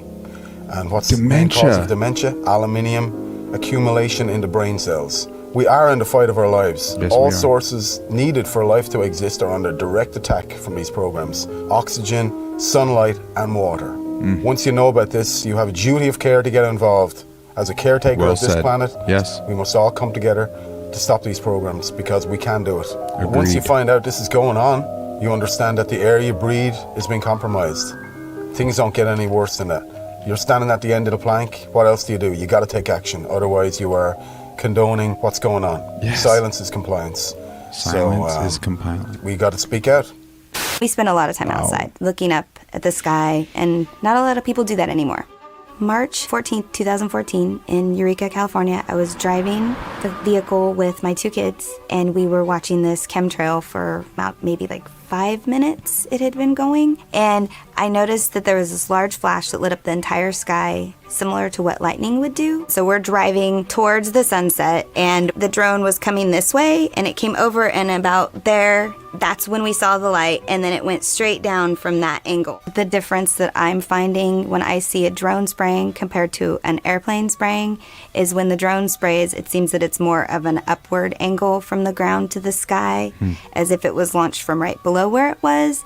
And with the plane sprayers, it seems like they go from one side of the horizon to the other side. The reason that the people probably stand on the sidelines is because, you know, they don't really want to stand out. And I don't mind standing out. That's Love part it. of my personality since Good. forever. Wow. So, you know, everybody's in their car looking down, watching the news. I'm outside, looking up. I've become aware, and it seems to me like more people need to be aware or should want to be aware. Should want.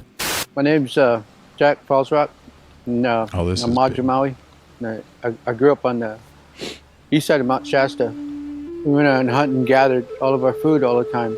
That's when I first started noticing that something was wrong with the earth. Then I started seeing things in the sky that was not supposed to be there. And then I seen that what caused those things was the planes that was flying over, and they were polluting the sky. And I was wondering why don't they care about the sky? What I noticed, you know, is this really strange weather. You know, this really disrupts everything. You know, I noticed that too. You know, how when it gets cold sometimes, and then it gets hot, and then it gets cold and it gets hot. You know, it disrupts this environment here. You know. I mean, anybody that understands when they grow things, you know, they know that the weather can't change like that. You don't have to be a scientist to understand that. And when you disrupt that, when you keep putting these clouds in between the earth and the moon, you're going to disrupt the whole world. You're going to disrupt man, you're going to disrupt all these animals. You know, that's why it's not good to change the weather. The weather's how it's supposed to be. It's like what they're spraying over there with the mosquitoes. They say those things so they can scare people so they can continue doing that. And that's all they do is scare these people so they can, oh, we got to do this, we got to do this. And there's nothing to be afraid of. Yeah. Everything was created beautiful. Are you not happy? You know, go some other earth. Go over there. You know, get on your plane and go somewhere else. You know. They stop spraying the chemicals. We can heal. We will heal ourselves just like the earth will heal. If they stop the chemicals before it's too late. And people really begin to understand, you know, really, really understand. I know that people accept the sky the way it is now because they're so used to it. And it's really sad. We should stop using all the chemicals that we use and trying to control the things that we shouldn't even control. Quit using the chemicals. Quit using the chemicals in the sky. You're going to wake up one morning and you can't breathe, then what are you going to do? We have freedom of information in both British Columbia and Canada. So I first inquired from the province because I was relatively close to the people there, so I thought I could probably find out more from it than I might from Canada. However, I did get a quick response from the province saying basically they knew nothing about it and they couldn't help me. It took a long time for me to get a response from the federal government. I requested the information through the Freedom of Information legislation in about 2013, I think it was. And it was 2014 in March when I finally got a response. I got 47 pages, of which 10 were blanked out completely, and 6 or 8 had comments, this information cannot be provided for you under section whatever of the Freedom of Information Act. So I didn't get all the information. There's a lot out there that they haven't told us. But they told me enough that it basically confirmed for me and for all of those that the report was provided to that yes, it was happening. And I think there needs to be more an awareness among the people. The more we talk about chemtrails, what's happening, we're being rained upon with aluminum, barium, strontium, all of that, and the effects, of course, we're feeling here as well. It's recognized in a report from the federal government of Canada that this will affect geoengineering, as they call it, chemtrails, solar radiation, whatever you want to call it, will affect climate. It's reflecting back the sunlight, but it also recommends or recognizes in the report that it's going to have different effects in different places. The moment governments admit that this is happening because of what it is they're doing, there's a liability, there's a responsibility, and that for them is a problem. So as long as the people are relatively quiet and they're more interested in a football game, a baseball game, or whatever it is today. There it is. As I said earlier, create an awareness. Problem. And I point to the sky every time I see the chemtrails, and whomever with me will know that those are chemtrails. And why is it that they get frustrated with us for bringing it up? And they'll point us out. They'll ridicule some individuals because you're the only one standing here.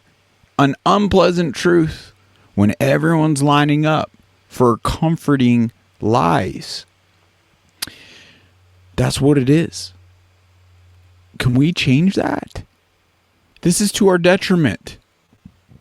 Is no matter how challenging this is to our benefit. And I like even the visual is that individual. It's like, no, you've been walked out. You're on the edge of the plank. It's like go time. You're just going to allow, okay, inevitably you're just going to fall off that plank. You're just going to go with it. This is another good image. I mean, we're such visual creatures. Answers. Simple but wrong. Look at everyone. Oh yeah, I just want simplicity. Oh, there's one. Look, it's a simple path, but wrong. Oh, here we go. I just got it. That's an edge of a cliff. And they're just herd mentality right off the edge of a cliff. And this is a complicated / more challenging path. Looks like leading to a peak. Unbelievable. I'm just trying to personalize this, folks, for yourselves. What in the past or even now has changed for you on any given topic where, you know what, I was more so falling for the programming, the lies, the deceit, the convenience. But I've realized how important it is. Like, what is that moment like for you on any given topic that helped you understand and come to terms with the reality of what we're faced with and put you on that path that is more challenging? Like, if we could really hone in on people's personal stories in that moment, maybe through those type of conversations, we'll breathe light into others and make it more popular to challenge these narratives more so than just have this herd mentality. Once again, I do not want to be coming across as though I know everything. I don't. Do I even know everything about this particular topic? I don't. But I do realize, shoot, I wasn't even believing for many years what my own eyes were seeing. In fact, I didn't even pay mind to that. Like, what does that matter when I have these personal challenges in my life? And I've been guilty of that. Being so wrapped up in my own selfishness.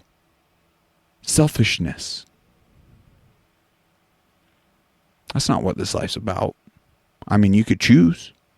that life, but where does that really lead? Not just in this life, what is it we're visiting here? There's a grander plan to it all. And for me, it's been revealed in, I don't know, an awakening brought to my attention through God. Like what he's provided even in the Bible for us. It speaks more truth than anything else. Anyway, let's keep rocking. This guy's hitting it out of the park. I love it. These are great discussions. If anything came to mind and you'd like to speak about it, reach out to unmuzzledchat@gmail.com. Appreciate all your efforts, whether it's hitting that like button, whether it's dropping a comment. You know what? I haven't even checked yet in the live, or more importantly, if you got good things to mention or good things to share it in the actual comments on the episode that will stick around more so than just dropping it in the live. I appreciate you all. We got this. There's nothing to fear. Come to terms with what actually is going on. Like that's so important while we're here. Otherwise, gosh dang.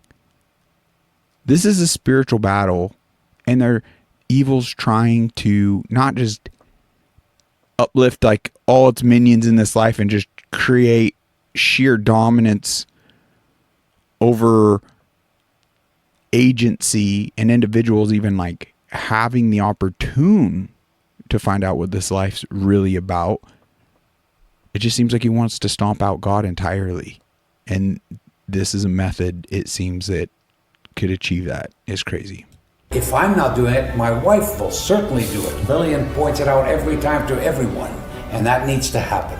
I guess for the most part, the populace still thinks that governments can't do that to us. It's impossible that it's happening. Mm-hmm. Yeah. If the government came out, or the bureaucracy or whatever came out and said, we're very involved in genetically modified foods, or we're creating chemtrails, which means that you're being rained upon with aluminum or whatever, that would probably not go over too well. That would be politically very unpopular. You would have an outcry, you would have a protest, you would have a mini revolution.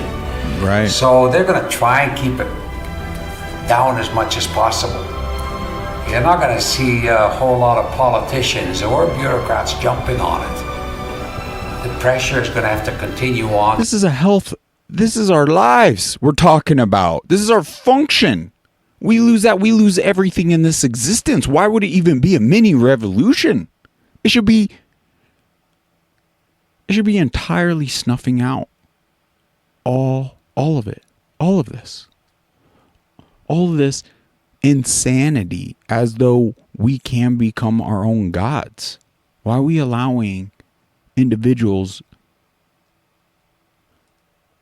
to pretend? I mean, once again, we're a bunch of useless eaters to these individuals. It's crazy. They literally value cattle more than human life. That's out of their mouths. It's crazy. There's got to be a lot of it. It obviously, the result will be enormous public awareness. Yes. Once aware, please. they're going to fight it. They're going to be on our side. We're going to be together on the issue. That's important. Yes. I first got into chemtrails when I had some solar panels fitted onto my roof, and I noticed on the days that the sun was out, it was great. 4 kilowatts, happy days. And then I noticed some days it got down to 1 or 2 kilowatts, when actually the weather forecast sun. I'd never taken much interest in the weather until I was earning money out of it. And then when you find out you've earned only a fifth of what you should have earned according to the weather forecast, then something wasn't quite right. And I'd never heard the word before, chemtrails. And then when I went and looked it up on YouTube, I couldn't believe that somebody would actually spray the sky with limes deliberately. And yet, as the weeks went by, I found out absolutely it's true and they were doing it. Wow. And it was costing me money. There's other subjects that have come along in the meantime when I thought, is there anything that could be done to stop this? And having found other subjects, people like Wilhelm Reich's name was coming up, and even later Tesla. Wilhelm Reich, very, very clever person in as much that he realised there's an energy in life that's very, very powerful and important and is related to good health. And after many years of investigation, he found out there was some fantastic properties to this, and he called it orgon, which is related to ether. Other people came along, people like Trevor Constable, who looked at generating and changing the weather with certain pieces of equipment. And this isn't the use of chemicals, this is actually the use of equipment which reacts with ether and is perfectly 100% natural. Wilhelm Reich actually found out there was amazing cures with ether, and one of them was cancer. He actually cured the people that the hospitals discarded and put them on the scrap heap basically and says, we can't cure you. And Wilhelm Reich virtually cured every single one of them. He understood what ether was about. And how he found out about the cancer is that when you change the frequencies of DNA, the DNA loses all its instructions. And that means that the DNA grows distorted and it can't grow the way that it should grow. In other words, if it's part of your skin or it's supposed to be part of your kidney, it grows into a deformed piece of the body that shouldn't even be there. But by correcting the frequency, the DNA goes back to grow how it should do. And that's one of the amazing things he was working on. Tesla proved beyond any shadow of a doubt that he can actually tap into the energy which is already there. And what I mean by that is when you have two opposing potentials, you can tap in the difference between the two potentials, and that's your energy that you're actually creating. Now, Tesla said something that I thought was very interesting. I only found this out recently. He talked about ether, and he made this statement that ether controls magnetism, electricity, and all energy. Now, to actually come out and say that, he must have had some basis as to why. We know that Tesla based all his works on facts and many, many experiments. And of course, we use many of Tesla's technology today, both in electricity, magnetism, etc. And so we're in a position now where we're looking at equipment that Wilhelm Reich manufactured and made. We're looking at the way that he used it and he generated it. Now, Wilhelm Reich, he actually was called into places like California when it hadn't rained for months and months. In fact, some of these poor farmers were going bankrupt. He actually went to a place where it hadn't rained for many years, and after about 6 weeks, he did start to develop a very small amount of rain, but a moisture came into the area where all the plants started to flourish. According to what his daughter said, that area continued to flourish for another 50 years. The other thing that Wilhelm Reich noticed is the texture of the rocks changed from being crumbly to having some body back to it again. So when we talk about ether, we're not talking about just weather modification or health to the body. Ether must be some kind of energy which controls, as Tesla said, everything. It's like the link that ties and controls everything together, whether it's energy, magnetism, or electricity. I would love to be able to use ether to bin 1, 2, 3, 4, 5,000 square miles of chemtrailing. That would be fantastic. Before they use it for all the other agendas. And if we could do that, happy days. Yes. Because that's where a lot of people are looking forward to. A day where all this crap is not in their control anymore. And I believe if we could master this, ether will do exactly that. What a powerful testimony. I want to just put it out there. Like, do not discredit the impact you yourself could have. Look, once again, what incentivization does that man have to speak out? He laid out his path. It luckily wasn't a health impact, because that now poses greater challenges. You get more so wrapped up in your wellness. This is where they want you. And it's harder to come to all these conclusions. Believe you me, been there, done that. But the fact, like, it had to impact him on a different level. He made this grave investment on a solar system. And with the solar system, he could see definitively how these things were, he never even considered chemtrails. He never even paid attention, didn't even care about any of that until he invested in the solar system. And then he could see distinctively, wow, I made all this money, or I absorbed all this power, got all this power, my investment's paying out, saving me out of pocket on electricity. But then these days and these dang things that are getting put in the sky, it's gravely impacting so that led him on this amazing journey, and look how deep he went. Connected, and I'm sure that's just the tip of the iceberg as to like really what he understands and the corruption and all these things, but amazing testimony. So do not discredit where this path could lead you and help creating awareness like that. That spoke to me. I hope with the combination that this documentary brings together, it just helps break through to everyone that comes across this. Wow. Tonight we're going to talk about this. We're going to talk about the sickness behavior. We're going to talk about why people are having these problems. We're going to talk about how the trails are affecting us, because they are now. There's no doubt. Even the EPA said so. They just made mention of it about, a couple months ago, actually, last summer. Nothing conspiratorial. The EPA said it's affecting you. Wow. 888-673-3700. That's 888-673-3700. I'm Craig Lewis. Listen to Ground Zero, and we'll be back. In the United Kingdom, they just published their mortality statistics for 2016. And you'd expect, okay, what's top 3? Cancer, heart attack, stroke. Always has been. Number 1, dementia. Number 1. Directly connected which of course to includes aluminum. Alzheimer's, which is caused by aluminum. They found carbon nanotubes in Parisian lungs. In Turin, half of the children had severe DNA damage from nanoparticulates.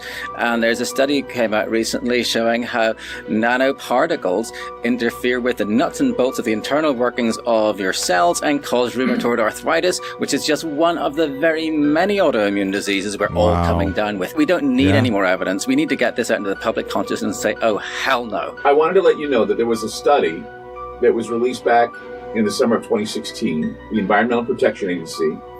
They declared that emissions from jet engines endanger the health of human beings and the environment. They pointed out they were investigating the possibility that lingering contrails, this is what they called them, lingering contrails contribute to dangerous heat waves, more powerful storms, lengthening of fire seasons, and other dangerous consequences. Well, there's a new study about air pollution that's revealing that, once again, the particulate, the aluminum and barium that we talk about in the trails, is creating dementia. For older women, breathing air that is heavily polluted by metals and other sources of fine particulates nearly doubles the likelihood of developing dementia, and the cognitive effects of air pollution are dramatically more pronounced in women who carry a genetic variant known as APOE, that's APOE-E4, which puts them at higher risk for developing Alzheimer's disease. There are so many things going on, and it's because these nanoparticles are disrupting the workings of our cells, our bodies attack ourselves, and it goes nuts. But just concentrating on what's being sprayed is only half the story. The electromagnetic aspect of this is devastating. Right. The Russians were using the woodpecker program back in the 80s.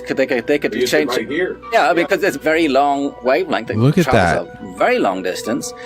And it's such simple technology. Our body's resonant frequency is 5 hertz. All you have to do is just point that at someone, and it's, if you pick someone up and shake them at 5 times a second, they'll fall apart. There's so much research on the cognitive, physiological, and other effects of electromagnetic radiation on our bodies and our minds.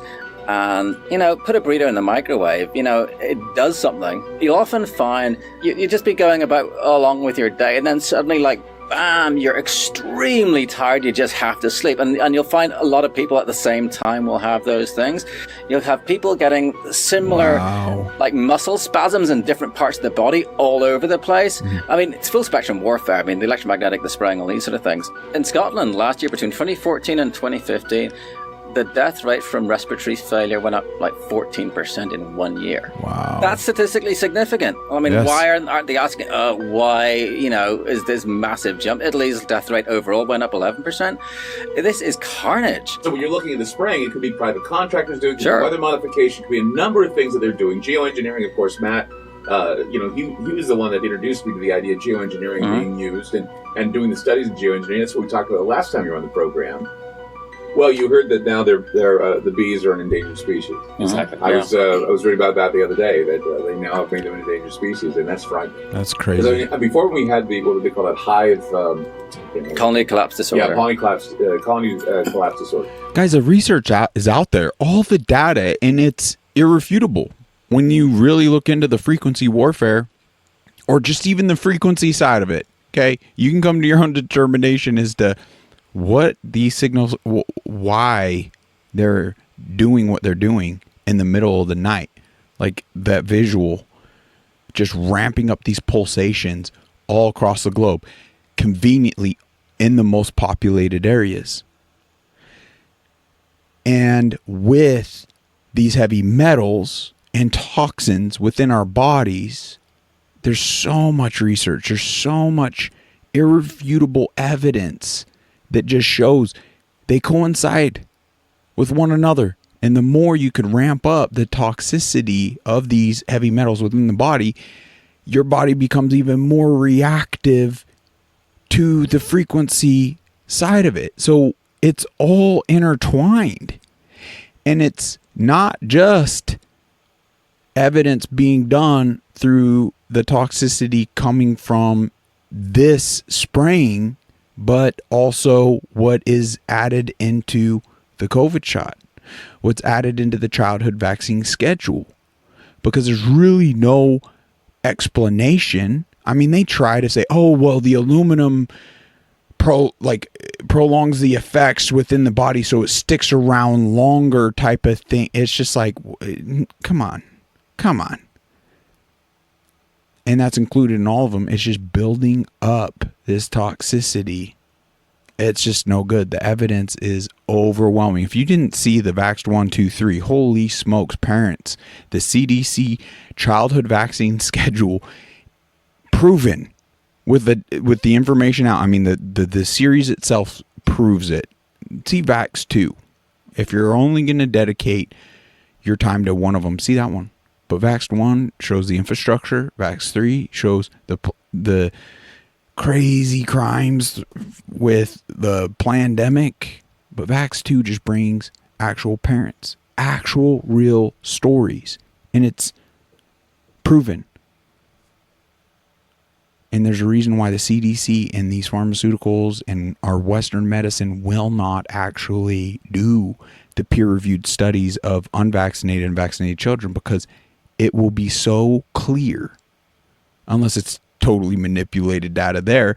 But how do you really manipulate? I mean, they'll find ways, no doubt, because it's not in their best interest, because all the other research that individuals that don't have incentivized for particular outcomes show indisputably that the unvaccinated children are 100% healthier and better off, more well equipped, better immune system, sharper brains. They're hitting milestones more profoundly and sooner than the vaccinated. And it's just evidence compiled upon evidence and evidence. And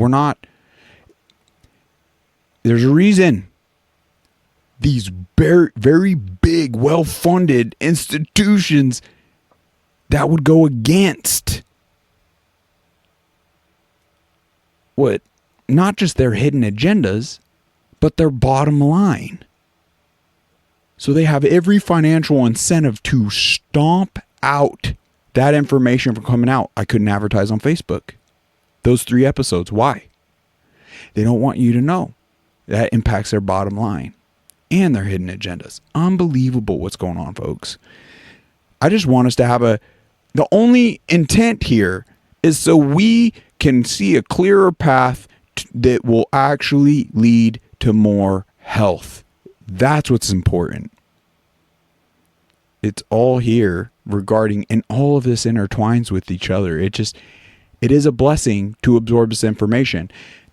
It's a problem that the majority of people don't understand, that they're not a free people with any level of censorship going on. That's the importance. We got to get everyone over on Rumble. We got to get everyone considering information like this and teach us at younger and younger ages how to properly source information, how to follow your gut or spiritual intuitions and feelings. there shouldn't be any narrative that we shouldn't be able to like even bring back up. You know what? It's been a while since I've like looked into this or challenged this core belief. Let me challenge this core belief. And you might find some holes. You might find some fractures, and you can mend all of that. Isn't that just going to continually, and the more we continually do that, going to lead to more profound solutions and resilience, like just development even within ourselves? But we're not willing to do that tough work. Is it because these things have been so effective that we don't have the bandwidth, the energy to even consider that? I believe this is a huge, let's say, root of these issues. They said the colony collapse disorder could be because of, Roundup, Monsanto, you name off all these things. But think about this. The bees are dying of the same type of problems that we're having. And that is dehydration, not getting enough water, not having enough water in our bodies, having diseases that are creating this sick behavior that we're having. And the bees get it too. Even people who have good night's sleep are not feeling it. They wake up tired, they wake up dragging. Yes. And so what else could it be but something environmental, something toxic that we're being exposed to? It's got to be above government because it's global. Right. They're doing it all over the world. Yeah. China, Russia, everywhere. And then that's the thing. If we don't know who, then we don't know all of the answers for them. And if they can't make a solid opinion. One of my biggest frustrations is the line, they wouldn't do that to us. Who we just showed and played a clip. So when this gets posted, if you want to watch the beginning of this episode, we played a clip as to how BlackRock, Vanguard, and State Street were cornering, creating a monopoly, the whole, like a whole market of resources, and it ties into all of this. So we know the WHO.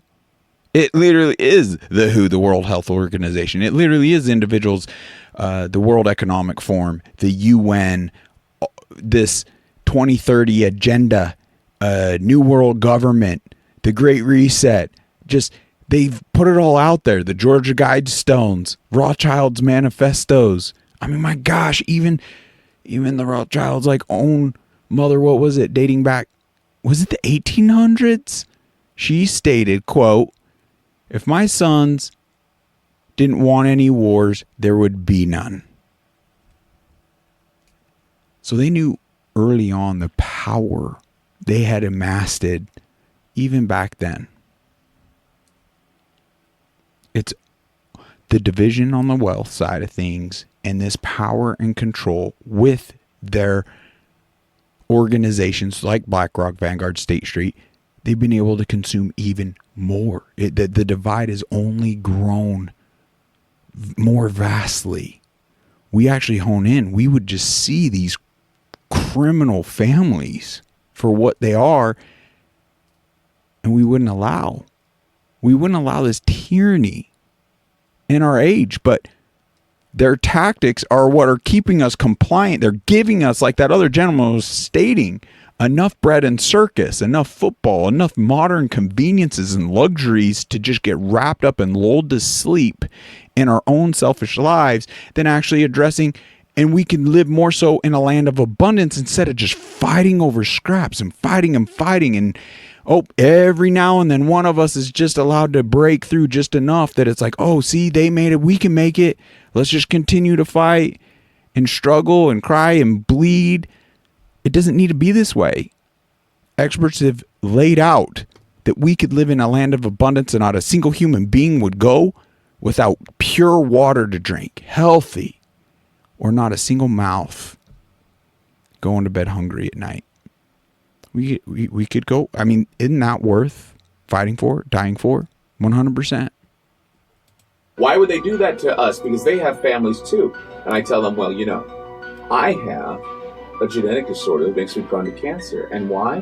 Because they were testing nuclear weapons in the West Deserts of Nevada, St. George, Cedar City area in Utah. My family was subjected to that radiation, which caused some DNA problems, and it got passed down to me. And your son. Yeah, and my son. They Wow. did that because they felt that that was more important than the lives of people. Spend a few bucks, get your rainwater analysis. You can get your hair analyzed, and I have footage of these sprayers, and they show up on flight radar. I don't know any airline that does not spray. They aren't told, oh, by the way, turn this switch when you get to a certain point. It's all done centrally.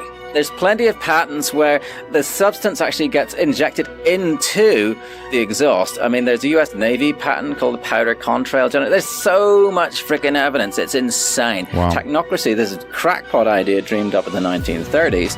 They wanted to replace the economic system with an energy-based thing. But like if you have a gold-based economy, you know how much a loaf of bread is worth and compared to the amount of gold there is. But with energy, you have to know how much energy is being stored, transferred, whatever, at all times. Hence, smart meters, smart every freaking thing. Reject it. The official line on this whole thing is, oh, we're all going to die from global warming, and we might just have to spray sulfates into the sky to reduce global warming. David Keith, Ken Calderon, Alan Roebuck are the three main guys who are to do this stuff. They'll only talk about sulfates, but their own papers say actually sulfates don't work. They stick together, they fall out of the sky. Instead, you got to use nanoparticulate aluminum, barium, strontium, magnetite, and so on. And this character Dave's research, according to US Code 50. Section 1520A, I think, it's legal to spray chemical and biological warfare on a civilian population as long as you call it research. So it's banned as warfare, but you can do it in your own populations. So I think all the spraying is generally done by people's own militaries. What they're doing is they're establishing a geoengineering governance regime. It's a self-proclaimed regime. They asked for papers to identify things like, should we even involve the UN? Should we take into consideration human health impacts? What role will public perception and opinion play while we establish this solar geoengineering governance regime? Self-titled regime. So Patrick and I, we independently submitted papers. I hired a PhD. My paper delved into the human rights aspect, that we have the right to environmental decision-making participation. Both of our papers were, of course, rejected. It is their plan to do full-scale deployment. They claim that all of the research that we've been seeing, these grid patterns, are research. They're admitting to it. The chemtrails, the geoengineering, the solar radiation management. Okay, and now you can even look up the Solar Radiation Management Governance Initiative, SRMGI. Okay, it's an initiative to govern their solar radiation management, which is chemtrails, which is geoengineering. So these people are meeting, 24 scientists behind closed doors, to develop the plan for the regime to take hold to go full-scale deployment. Some days don't have chemtrails. Right? Some days are clear. And really, the more clear days you get in a row, the more likelihood it is that you're going to get a grid pattern coming up. But this irregular pattern of appearance where you not only have no lines in the sky, but you also don't have the air traffic. Okay? Listeners, feel free to look up at your sky. Look at that air traffic. See those days where there's nothing going on. And this irregularity in the appearance it's the clue. It's the first clue for the newbies. Chemtrails are also called solar geoengineering. It's also called solar radiation management. It's also called stratospheric aerosol injections. Okay, and what they like to do is they like to confuse us with the terminology. It's all one thing, right? It's all chemtrails. It's all geoengineering. It's all solar radiation management, stratospheric aerosol injections. Whatever word you want to give it, it's all treason. I agree. It's very, very obvious. A chemtrail does not behave like an actual cloud formation. It forms out and fades into a milky haze. All right? Irregular pattern of appearance, the number of trails seen simultaneously at a given time. When you're sitting out there and it's a normal day and then all of a sudden a dozen planes show up and grid the sky, whereas you've seen 3 planes all day, something is going on there. That's it. It's that simple. How come all of a sudden all the planes show up at once and zigzag the sky? Tell them. You got broken trails. All right? Things are going on where they're mixing chemicals in the sky. They're using the atmosphere as a laboratory. That is a quote from NASA. Using the atmosphere as a laboratory. Okay? The exhaust is often coming where the engines are not. Okay? This wakes the people up. In 1983, we had 50 companies. 50. Right? 90% of the media. 1983, 50 companies encapsulated the 90% of the media. Now it's been consolidated down 6 companies. Those 6 6. companies are owned by just a couple families. Oh my gosh. Everything is Right. controlled. They hand a script to the entire nation. Yep. And your local broadcaster is reading something that was planned to build your mental construct to control the way you think about everything. And oh my gosh, and we just accept the spoon-fedness and we won't challenge those narratives. No wonder the World Economic Forum also says such bold statements like, quote, humans are now hackable animals. Quote, they now have the technology to what? Control the masses. They say it themselves. And that we're also a bunch of useless eaters. They won't nothing be happy. We'll live in our 15-minute cities, in our pods, eat bugs.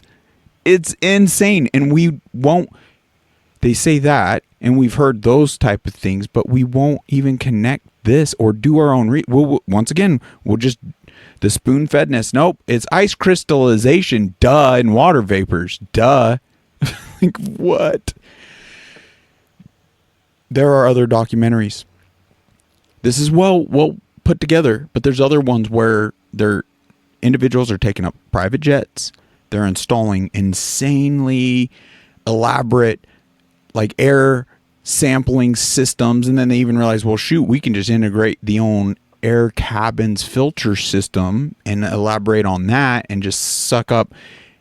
And what they find up there, I mean, my gosh, it can't be up there through any other means than it being sprayed.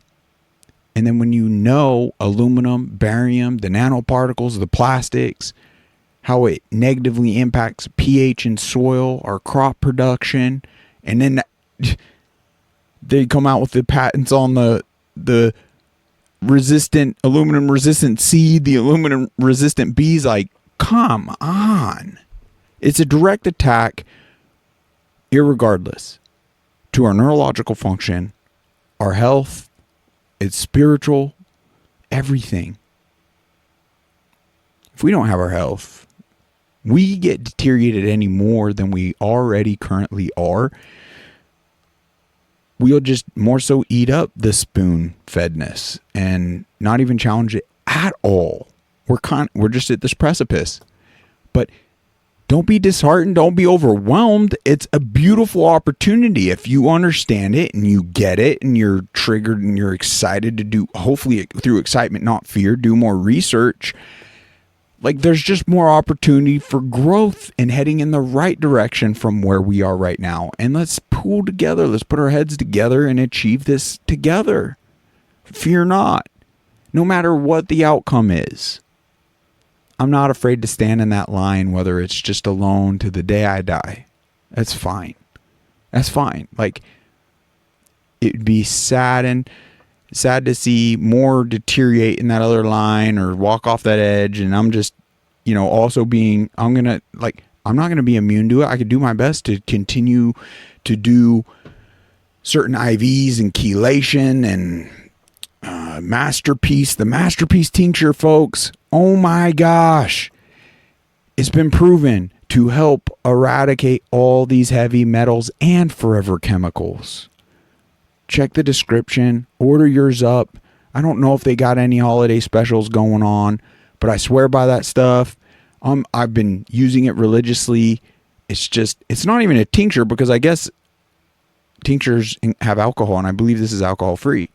So, but it's just a droplet, and I believe you do 5 drops twice a day or something, and it's helped. So I even have labs that I could pull up. I could probably organize that in a futuristic episode, where over a whole year we were trying to get some of the heavy metals and stuff down, and it was just a slow impact. And then all of a sudden, when I started the masterpiece, they dropped off. So yeah, the last hair follicle test I did, it was like a miracle. So, but dang it, we don't have to resort to all these band-aids, all these things, if we just stop it from happening in the first place. And that's only going to happen through bringing in discussion again, making that popular, and switching the paradigm from their propaganda to the truth. Happiness is priceless, especially on a birthday. A child's happiness is priceless, especially on a birthday. A child's Freaking happiness is jokesters. priceless, especially on a birthday. A child's happiness is priceless, especially on a birthday. Well, child's happiness is priceless, right? Especially on a birthday. A child's happiness is priceless, especially on a birthday. They're all controlled. Especially on a birthday. And child's happiness is priceless, especially on a Civil society actors that, quote, manifest the will of the public. They call these astroturf because almost everything has been co-op. They contemplated how they were going to convince us that we need solar geoengineering to block out the sun. They say society is lousy at strategy, but we are not. A few suggested that to shift the conversation in productive ways, geoengineering will be characterized publicly as a terrible choice. We'll start the conversation by introducing them this problem, and we'll tell them that it's a horrible idea. Problem, reaction, solution. Wow. So here they come out immediately. Geoengineering, a horrible idea. Geoengineering climate fixes could harm billions. During this short time frame, Forbes magazine, Washington Post, chemtrails are not real, showing a picture of chemtrails. So if you're new to this, you're being educated by your trusted news sources, okay? And they're telling you there's nothing to see up there, don't worry. Right. But wait in 6 months, they're gonna tell you they've got a cure for global warming, and it's identical to what they have proven to you does not exist. Right. Geoengineers to spray sun-reflecting chemicals from a balloon. They think that we're so dumb that we see the lines coming out of the planes, we see these rare halos going around the sun, and then all they have to say in the newspaper is, well, we're gonna use balloons, don't worry. Geoengineering gets green light from federal scientists, 2017. March 25th, we've got new clouds for you. 12 of them. 12 new clouds? And how does this correspond to this entire agenda push? And the name for these vapor trails, Homo mutatus. What? Which literally means man-made. Wow. The World Meteorological Organization has decided to add 11 new cloud classifications. That's to their international cloud atlas, and this is a big deal because it is the first time they've added anything in 30 years. Forget being on cloud 9. We are Dance, puppet, dance. Sell this to the masses with enthusiasm and excitement. Oh my gosh, all these new clouds. Like, dance, clown. The way these organizations have been weaponized against we, the people. Now, does this individual personally know is to the hidden agenda? Probably not. She's not privy to that. She's just willing to say what gets handed down, drink up maybe even the false narratives, and believe she's a good person, doing a good thing, but willing to just read the scripts to take that paycheck over my dead body. I will not sell my soul to financial gain in this life and claim ignorance. It's unbelievable how effective all this has been. And let's be honest, too many of us still tune into this. Too many of, let's say, there's truth to the phrase, can't teach an old dog new tricks. The reality of it is you absolutely can. But people have lost the ability or willingness to challenge old habits. I mean, once it's proven and untrustworthy, it's not even providing news. It's more so a propaganda, which every war is shrouded in propaganda outlets and regimes in every war that's ever taken place. So how is it we're not even making the connection when they've been proven to lie and lie and lie? Safe and effective. This pandemic is from the unvaccinated. Are you kidding me? Once enough people were willing to stand up, all right, enough's enough, it all just disappears. It's not even an issue. How is that not war? That's a current war. It's just 5th generation warfare. It's not kinetic. It's not a country against a country. It's literally the synagogue of Satan. This cabal is Janet exposed to us all. It's biblical. And we're allowing a few to amass enough to roll these things out. These elite groups, nothing conspiratorial about it. It's all been out there. We've connected all the dots. It's all intertwined. So I've kind of dropped out of the questioning phase at this point because they've gone over so much irrefutable evidence. Like, throughout history. I mean, my gosh, I didn't even write them all down, but we got Skyfire, Skywater, Ranch Hand, Agent Orange, Popeye, all these actual events. Like, these programs rolled out through our own military, through our own government that we were funding. They've had all these horrific outcomes. And you can look up any one of them. And there was quite a few more that they went through. You could look at the patents yourself. You could watch the other documentaries that actually go into the specifics. They do the testing of snow up on the top of mountains, and they're literally like, well, and doing down into the soil samples to where these things are non-existent. The aluminum and barium down in any depth, or even the surface level on snow-capped mountains that pretty much hold snow year round. It's not even touched the soil. So it's a new thing because all these substances are in the top layers of it. It doesn't just magically end up there, folks. It's like, I don't know, help me come up with more effective ways, maybe more lightenhearted, loving ways to communicate to where people are willing to be like challenge the spoon-fedness narratives. This is just more of it. Like, all right, let's go ahead and see her do her dance. Are on cloud 12 because that's how many new types of clouds have been added to this historic update. How exciting. Coming from a meteorologist, I'm a little biased, right? Exciting stuff, guys. All right, so the new types include the Volatus or roll cloud, which has been designated as a whole new species. You can see it gets its name from this long horizontal tube-like Not shape. natural. Next one up, we have the Cabum or the hole punch cloud, this big circular gap. Not natural. Something's caused by aircraft taking off and landing. Very easy to see, right? Makes sense there. And we No. also have the Spiritus. These are gorgeous. It's actually my favorite. It's kind of looking like it waves while you're underwater. I mean, these are actually beautiful. I mean, No. check these out. And then finally, we also have the big surfer waves of the Fluctus cloud. So beautiful, right? There's just a sample of the new additions that we have. Meteorologists, sky watchers, daydreamers, we're all geeking out, guys. The meteorologists are all part of that same program. They're all getting handed a script and they're told to read it and they have no choice. Right. And already, well, no, they got a choice. They don't care. They're willing to take the paycheck and do their little dance. time for governance. Okay? This is something that they just shoved down our throats for the past few months. And they say they're going to be doing it in the future. And they say, don't worry, that it's not real 6 months ago. Now, they're already talking about how are they going to govern it. They're pushing this agenda They just full jumped. speed Wow. ahead. They're already talking about how to govern something that we're still slowly waking up to, that they're going to be doing it to us publicly. Boom. That's mic drop. That clip right there. What are we? Hour and 17. Oh no, we're 240 on the actual episode. I'm just making note of a clip because that in and of itself, that should be profound enough to trigger any rational mind is to looking into this. It's enough for me. This very small group of globalists claim that they have the exclusive rights to saving us and that we don't get it and they do. This is all of our skies. This is all of our air. This is our children's future. Everybody is involved here, all right?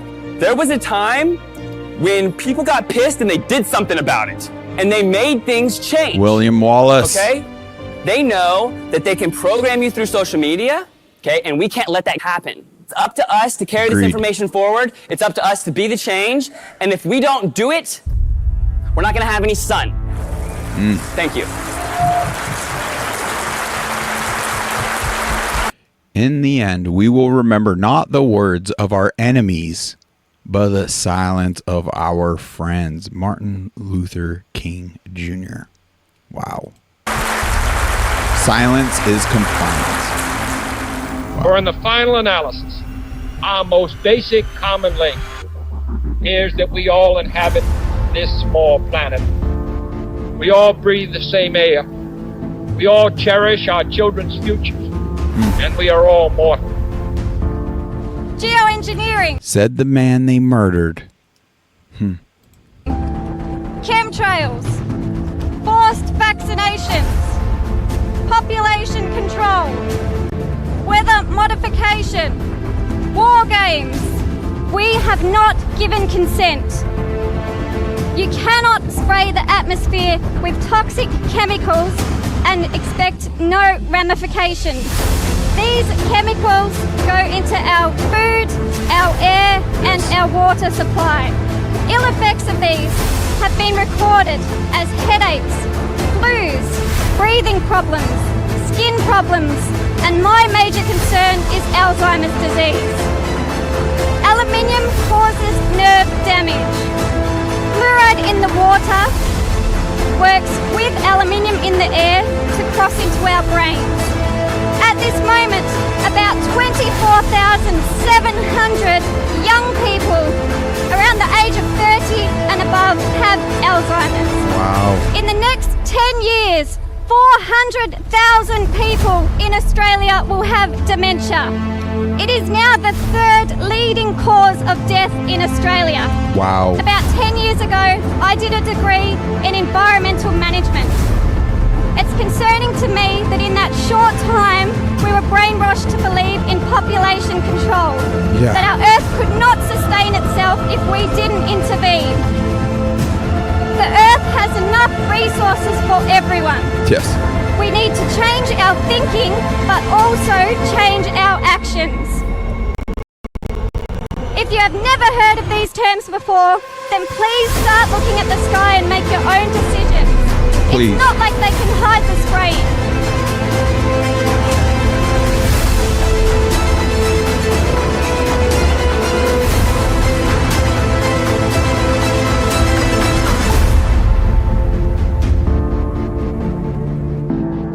It's so not good that they've gotten us to a place where freaking scared to even share this information or have the conversations. What does that say? That says it all. Oof.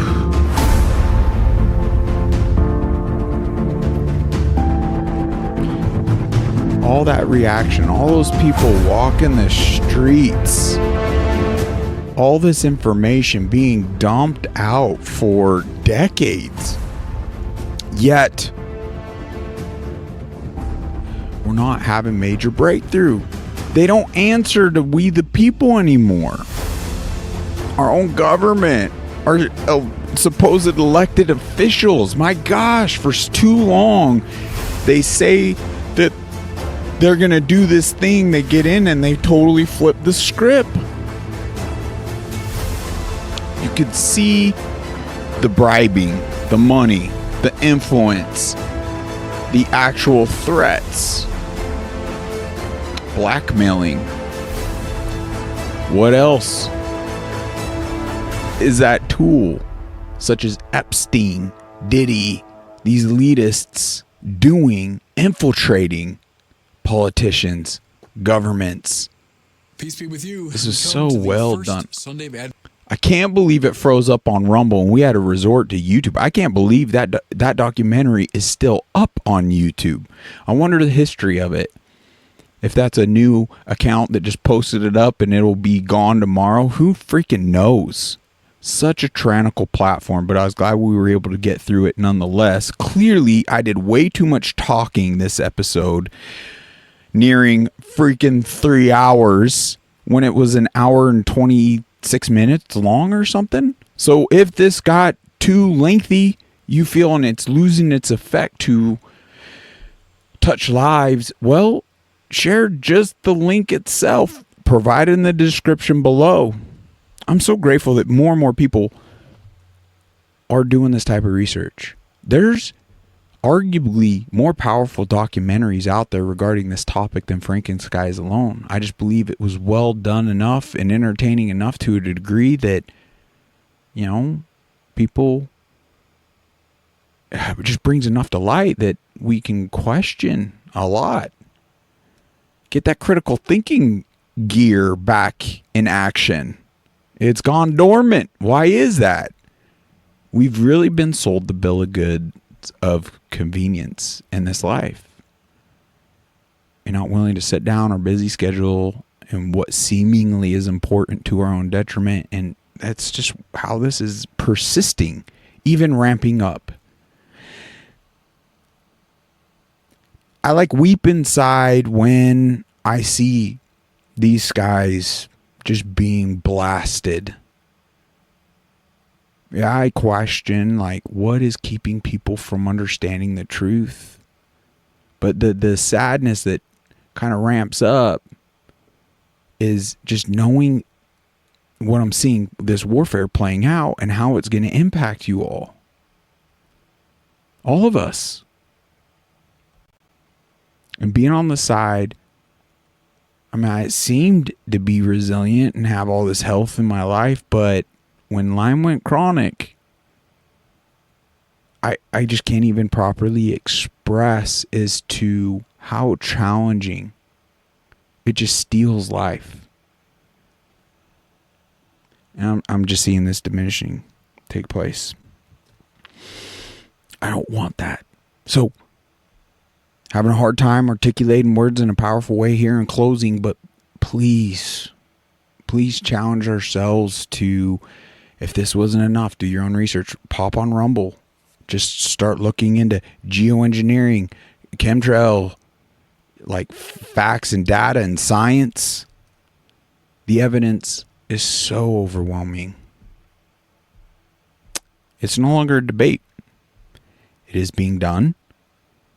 And the evidence as to what they're putting in our skies is harmful to everything. Animal life, plant life, human life. Our food, it leaches into the water, the things we touch, the air we breathe. And it is leading to chronic disease and illness all over the globe. So I just want us, it'd be nice to have a fair shake at this challenging mortal life. It's not like we need things to get any harder than they already are. It's pretty challenging. But I am optimistic as to collectively what we could achieve. And I believe, man, is enough in the know if we took a profound enough stance through the right means, whether it's through the sheriffs. Like, what is that? What is the most direct course of action? I believe these are paths we need to experiment with ourselves to see the validity and potential results by reaching out to local sheriff's departments, reaching out to local, state officials, supposedly representatives of we the people. Well, are they going to do that? Are they going to carry these messages, these concerns to the proper channels and the proper levels we need to address them? Once again, like, Texas is taking action and multiple states are taking action on the monopoly of Vanguard and State Street and BlackRock. Just trying to corner the market on all of these things. But I digress. Let's wrap up. Thank you so much. You are all warriors. And let's just try to get this information out.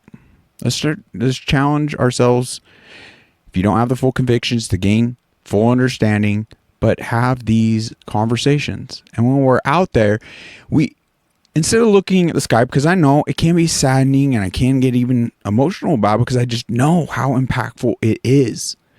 But if we could somehow change our lens when we see skies like that, not be afraid to have the conversations with those around us in that moment, take videos, take pictures, post that, bring up questions, articulate it in your own gifted ways that will breathe light and awareness and awakening.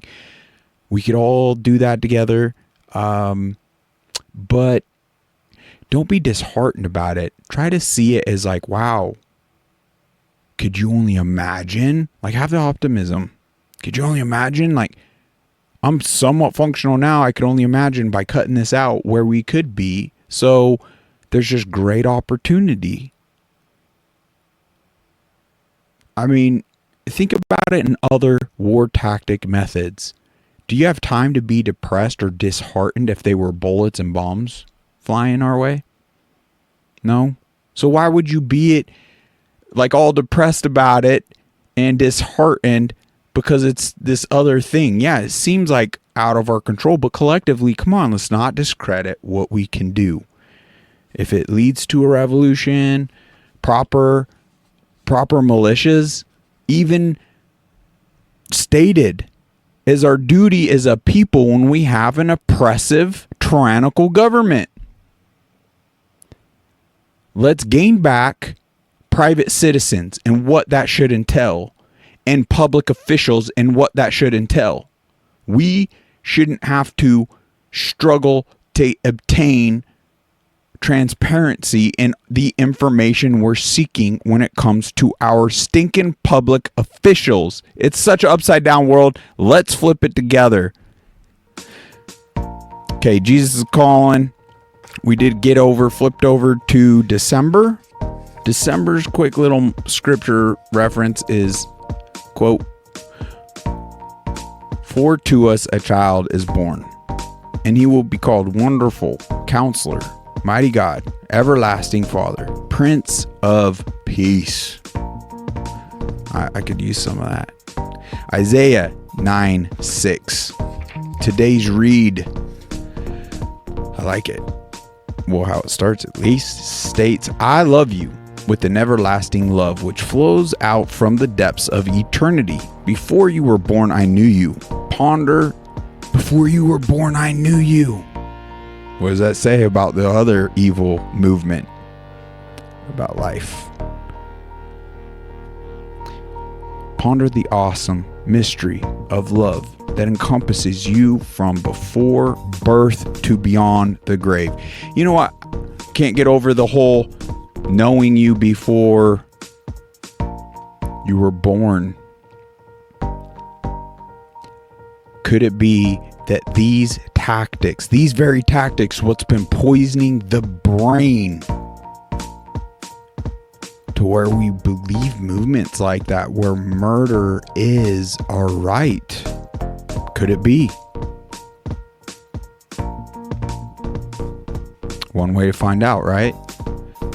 Modern man has lost a perspective of eternity to distract himself from grabbing.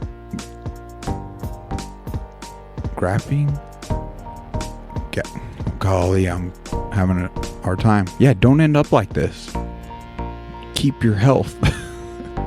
To distract himself from the gaping jaws of death, he engages in ceaseless activity and amusement. Ooh, this is talking about America, I think. Well, let's be realistic. A lot of places are kind of just wrapped up in the modern conveniences and the bread and circus, more so than the meaningful, loving ways we could show up and spend our time and our money.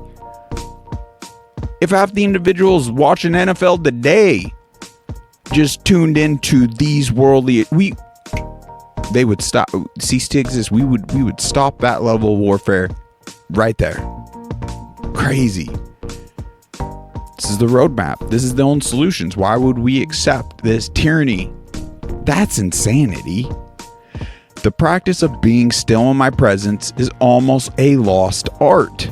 Yet it is the very stillness that enables you to experience my eternal love. You need the certainty of my love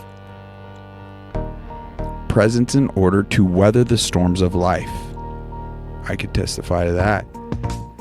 During times of severe testing, even the best theology can fail you if it isn't accompanied by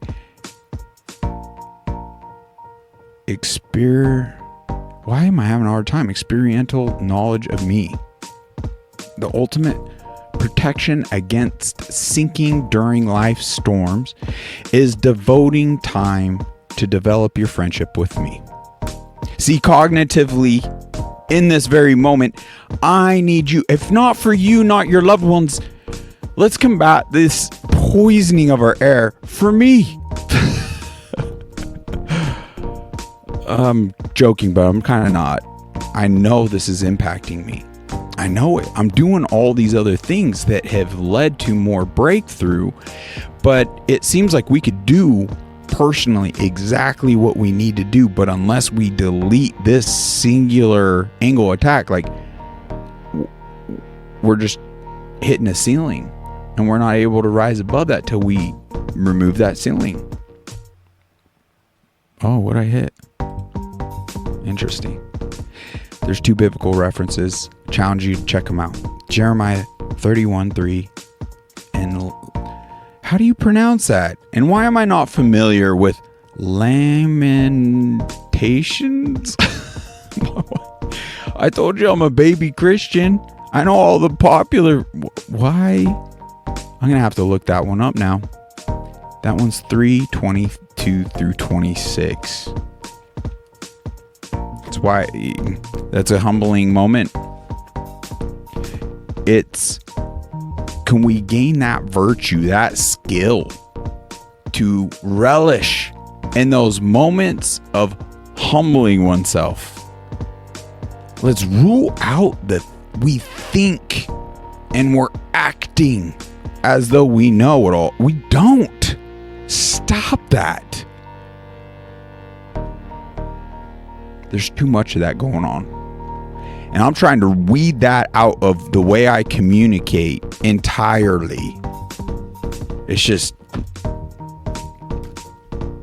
try to understand. That's why I'm trying to collectively have other people on and value their input. So if you want to be one of those, reach out to unmuzzledchat@gmail.com. Would love to have you on the podcast. That being said, be sure to check out our affiliations. I had concerns from individuals reaching out. Why does your promo code not work with Bond Charge? Well, come find out.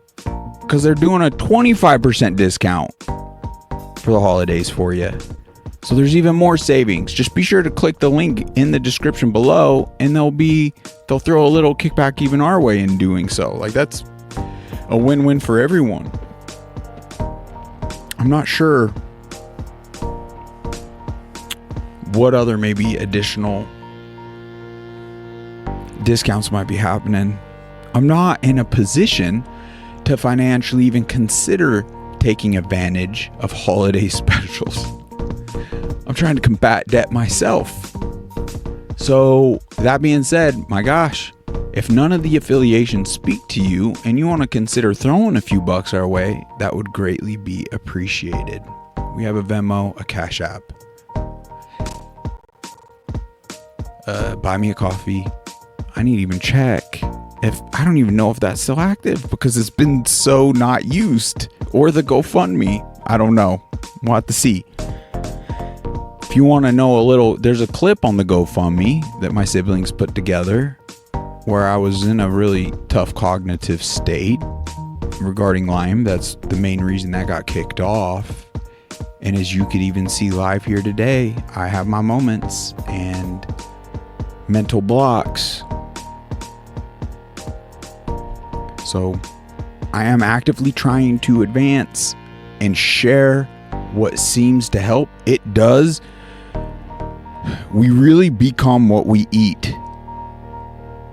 So to source better is crucial, but it does seem as though even the good sources, like for example, when I'm out there hunting, it's like, wow, this year's buck just experienced a year of being out there, which these bucks aren't immune. They're eating the plant life that's absorbing up these aluminums, which is obviously getting, like, think of a flower. They're consolidating all the nutrition they can pull out of the ground, all the moisture they can pull out of the ground, and consolidating it into like the blooming of their flower and putting it all into that bud. And that's what the bee's interacting with. No wonder they're gaining so much aluminum in their brains, it's killing them off. But the animals are eating that. So last year's buck gave me an extreme high on function when I was out there, and I had just weeks and I was just eating more so carnivore diet, and it led to great function. Just every year that this continues, who's even to say the most purest forms?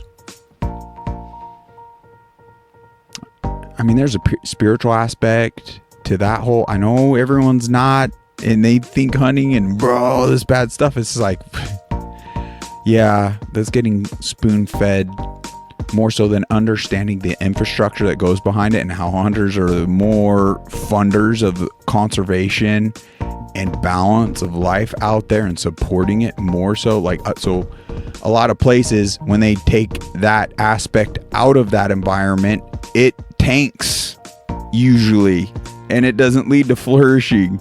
So it's actually been pretty cool to learn about all that. But the spiritual aspect into harvesting the animal, we're so removed from our meat and food. There's a spiritual aspect to that carries over to, you know, having a strip of bacon or a beef burger or something, where it's like you're now sitting there like considering, well, this is an animal I had nothing to do with anything, but I'm appreciative of it.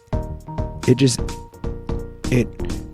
brings back a whole other element to this existence that has kind of just been ruled out in our modern civil, I don't even see it as civil, this societal city living. This is relatively new. This is not, in my eyes, really living at all. It's just not. Too many of the natural elements have just been removed. And now I could see how people could just get absorbed, and more so the bread and the circus. All these individuals jump up and down over this man in tights running a pigskin over a line, and just whatever. I can't even humor that anymore. I used to like it, okay? Don't rip my head off. It's just kind of doing my own little spiel here, but there's just more important things to do. And there's more excitement to be had, more meaning, more purpose to be had than a fleeting moment. I mean, how long does that even last? Unless, like, let's say that was your nephew or cousin in there. A year from now, maybe 2 years, not even 2 years from now, you're going to regurgitate that touchdown. But if you had some type of breakthrough, I was a part of that movement that stopped the sprays in the sky, that's something you'll say all the way to your deathbed. That's, even if you're not, and you're humble and you're not talking about it, that's something like that would really lead to more than accomplishment. I mean, it's just fulfillment. Okay, that's enough rambling. I love you all. That's the intention of these deep dives. If you have any other information, please send it on over. Let's share together and lead to, in that is what's going to lead us to finding the clearer paths and seeing results leading to more health. That's what we're trying to do. Until next time, we just went over 3 hours. I should have like a graffiti thing. No. I don't even know what to say anymore. I'm fried. Love you. Till next time. Take care.